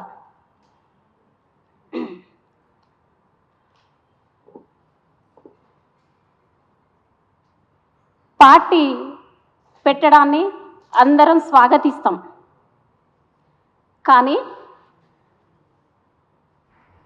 0.04% అంటే మీకు విద్యార్థులకు ఈ లెక్కలు చాలా బాగా తెలుస్తాయి ఎంత శాతమో. ఒక ఇంట్లో పంచాయతీ అయితే వాళ్ళు పార్టీలు పెడుతున్నారు. మరి ఎన్ని లక్షల బీసీ సమాజం మగవాళ్ళ నుంచి ఎన్ని పార్టీలు రావాలి, మహిళల నుంచి ఎన్ని పార్టీలు రావాలి, విద్యార్థుల నుంచి ఎన్ని పార్టీలు రావాలి? అయితే అంతో ఇంతో నాకు తెలిసి ఇక్కడి నుంచి విద్యార్థుల్లో నుంచే పార్టీ ఉడుతుందని నేను భావిస్తున్నా. ఉస్మానియా యూనివర్సిటీలో మీటర్ లాంటిది ఒకటి చేసి, అయితే ఆమె 5 పాంచజన్యంలో చెప్పినటువంటి 5 తీర్మానాలలో మద్యపాన నిషేధం అని ఎందుకనలే? మద్యపాన నిషేధం అని ఉంటే ఆమె ఆదాయానికి గండి పడుతుంది కనుక చెప్పలేదు. ఇక నేనైతే ఆమెను అమ్మ అని ఎట్లా పిలవాలి? బీఆర్ఎస్ పార్టీ వాళ్ళే కేసీఆర్ని జాతిపిత అంటున్నారు. నాకు పొద్దున ఒక 13-14 ఏళ్ళ పిల్లవాడు ఇప్పుడు మా తమ్ముడితోటి కూర్చొని మాట్లాడిన 14 ఏళ్ళ పిల్లగాడు ఏం మాట్లాడిండు అంటే, అమ్మ కేసీఆర్ జాతిపిత అయితే మరి కవిత అమ్మ అంటుంది, మరి నాకు కేసీఆర్ పితనా తాతనా? కేసీఆర్ పితనా తాతనా? శోభమ్మ అమ్మమ్మనా లేకపోతే నాకు అమ్మనా? కవిత అమ్మ అయితే ఈ వాయి వరుసలు తెలంగాణలో ఇవేంటివమ్మా నువ్వు వాయి వరుసలు పెట్టి పిలువమని నువ్వు పిలుస్తావు, మళ్ళీ నన్ను కూడా పిలిపిస్తావు కదా అని అడిగిన 14 ఏళ్ళ బాలుడి ప్రశ్నల సవాళ్లను మీకే వదిలిపెడుతున్న మిస్టర్ కవిత, కేసీఆర్ చెప్పుకోరి ప్రజలకు సమాధానం చెప్పుకోవాల్సినటువంటి అవసరం ఉంది. ఇక్కడ అస్తిత్వము, ఆత్మగౌరవము, వాయు వరుసలు, రక్త మాంసాలతో కూడినటువంటి తెలంగాణ నేల ఇది. 1200 మంది విద్యార్థులను పొట్టను పెట్టుకున్నటువంటి ఉద్యమం మీ కుటుంబాల నుంచి 4 లక్షల మందికి ఉద్యోగాలు కాదు, ముందైతే నీ వేల కోట్ల ఎకరాలలో ఇగో ఈ 1200 మందికి మనిషికి 10 ఎకరాలు ఇవ్వాలని ఈ వేదిక నుంచి డిమాండ్ చేస్తున్నా. మనిషికి 10 ఎకరాలు. ఇక జైలుకు పోయి వస్తే ముఖ్యమంత్రి అయితే అన్నటువంటి అపోహ ఏ రాత్రి వేళనో కలబడి ఉంటుంది ఆమెకి. జైలుకు పోయి వచ్చిన వాళ్ళందరూ ముఖ్యమంత్రులు అయితము అని అయిపోయిందన్న. జైలుకు పోయి వచ్చిన వాళ్ళల్లా ముఖ్యమంత్రులు అయితం అని పగటి కలబడి ఉంటుంది. అట్లా ఆ పగటి కలలో తను రూపురేఖలు మార్చుకుంది. ఆమె త్యాగం ఏంటిదో తెలుసా? తెలంగాణలో షిగేసుకుంది. 70-80 ఏళ్ళ పెద్ద మనిషిలాగా షిగేసుకుంది. లాక్మీ మేకప్ మాత్రం మానేయలే. ఫౌండేషన్ వేస్తుంది, ఫౌండేషన్ క్రీమ్ పెట్టుకుంటుంది, లాక్మీ పౌడర్ వేసుకుంటుంది, ఇంకా ఐ షైనర్, ఐ లైనర్ ఇవన్నీ మానేయలే. మరి నా బురద పొలంలో నాట్లేసే తల్లులు సిగకు ఈమెకు పోలిక ఉందా? దా మునం పడదాం రా, ఒక మునం పడదాం, నాటేద్దాందా, ఓ పంజా ఒరిగొద్దాందా, కుంపటి కాడ వన్నె బంగారం గరుగుదాందా, లొట్టి మోసుకొని వద్దువురా, బార్చ చెక్కుదువురా, సమ్మెటేదువురా, రాట్ల పడుకోదువురా. నువ్వు ఆడ ఉండి ఇవాళ ఏదో నాగలి భుజానా లేకపోతే ఏదో తట్ట నెత్తిలో పెట్టుకొని డ్రామా చేస్తున్నావు కదా. ఈ డ్రామాలన్నీ అబద్ధం. తెలంగాణ ప్రజలకు ఇది మాట్లాడకపోతే భావజాల వ్యాప్తి జరగదు కనుక. మరి ప్రత్యామ్నాయం ఉందా అంటే ప్రత్యామ్నాయం ఉంది. కొంత 42% రిజర్వేషన్ మన కామారెడ్డి డిక్లరేషన్లో ఇగో ఈ విద్యార్థి సోదరులు 42% రిజర్వేషన్ ఎందుకు పట్టుకుండ్రు అంటే ఏకాఏకన పార్టీ పెడితే మన వాళ్ళం కాలగర్భంలో కలిసిపోయిన అనేక పార్టీలు ఉన్నాయి. అవి మోయడం చేతగాలే, కట్టెల మోపే పాండబ్బ పెట్టడం అంత ఈజీ అని మళ్ళీ కేసీఆర్ ఎద్దేవ చేసి అంత చులకన చేసిరు పార్టీలు పెట్టి. మన బహుజన మేధావులు కట్టెల మోపు ఎత్తేసినంత అల్కగా పార్టీని ఎత్తేసిరు. అట్లా పార్టీని పెట్టి కట్టెల మోపు కాదు, సాగబారిన మొద్దుల సొంటు మొద్దులను మోస్తారని నేను భావిస్తున్నా. సోదరులు,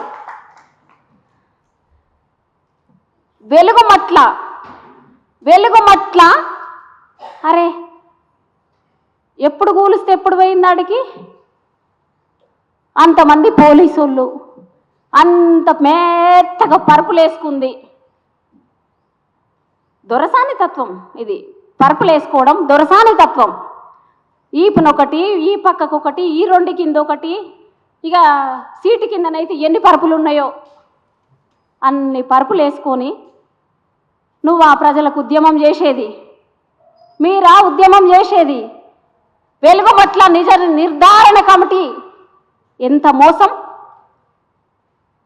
60 ఎకరాల భూములు ప్రజలకు సమాధానం చెప్పాల్సినటువంటి అవసరం ఉంది. ఇగో రేపు ఇట్లాంటి పార్టీలు పుట్టుకొస్తే వేరు లాంటి వాళ్ళు, దర్శన్ లాంటి వాళ్ళు, కాసర్ల మధు లాంటి వాళ్ళు, ఇంకా అనేక మంది నా బహుజన బిడ్డలు ప్రశ్నిస్తారని నేను భావిస్తున్నా.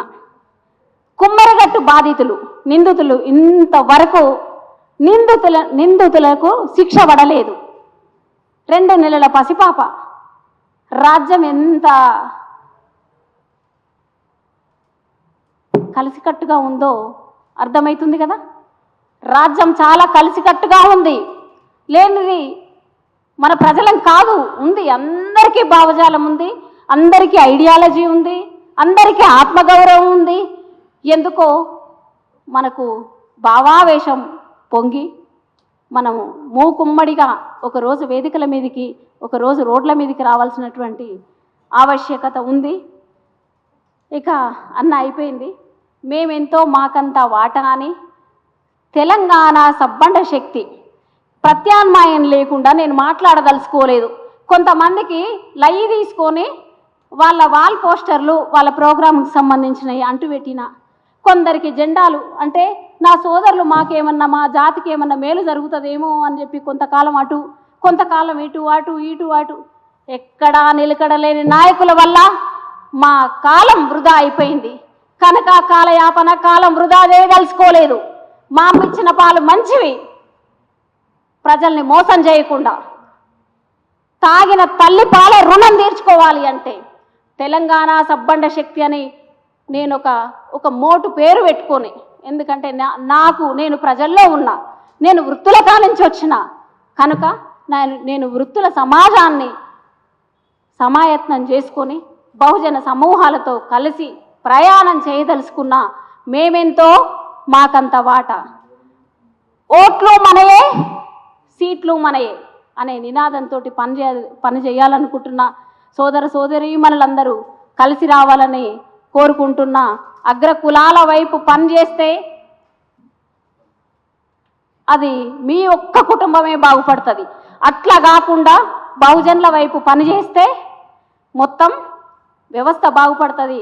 అట్లాంటి రాజకీయాలు చేయాలి, అవే చెప్పాలి, అవే మాట్లాడాలి. అట్లా కాకుండా చేస్తే వాళ్ళ ఇండ్లను ముట్టడిస్తాం, ఇంకా ప్రత్యామ్నాయ పరిస్థితులు కూడా కల్పిస్తామని కోరుకుంటూ చెబుతూ, తెలంగాణ సబ్బండ శక్తికి మీరందరూ బలమవుతారని, బలం కావాలని, ఇగో త్వరలో పాదయాత్రలు ఉన్నాయి, కొన్ని కార్యక్రమాలు ఉన్నాయి.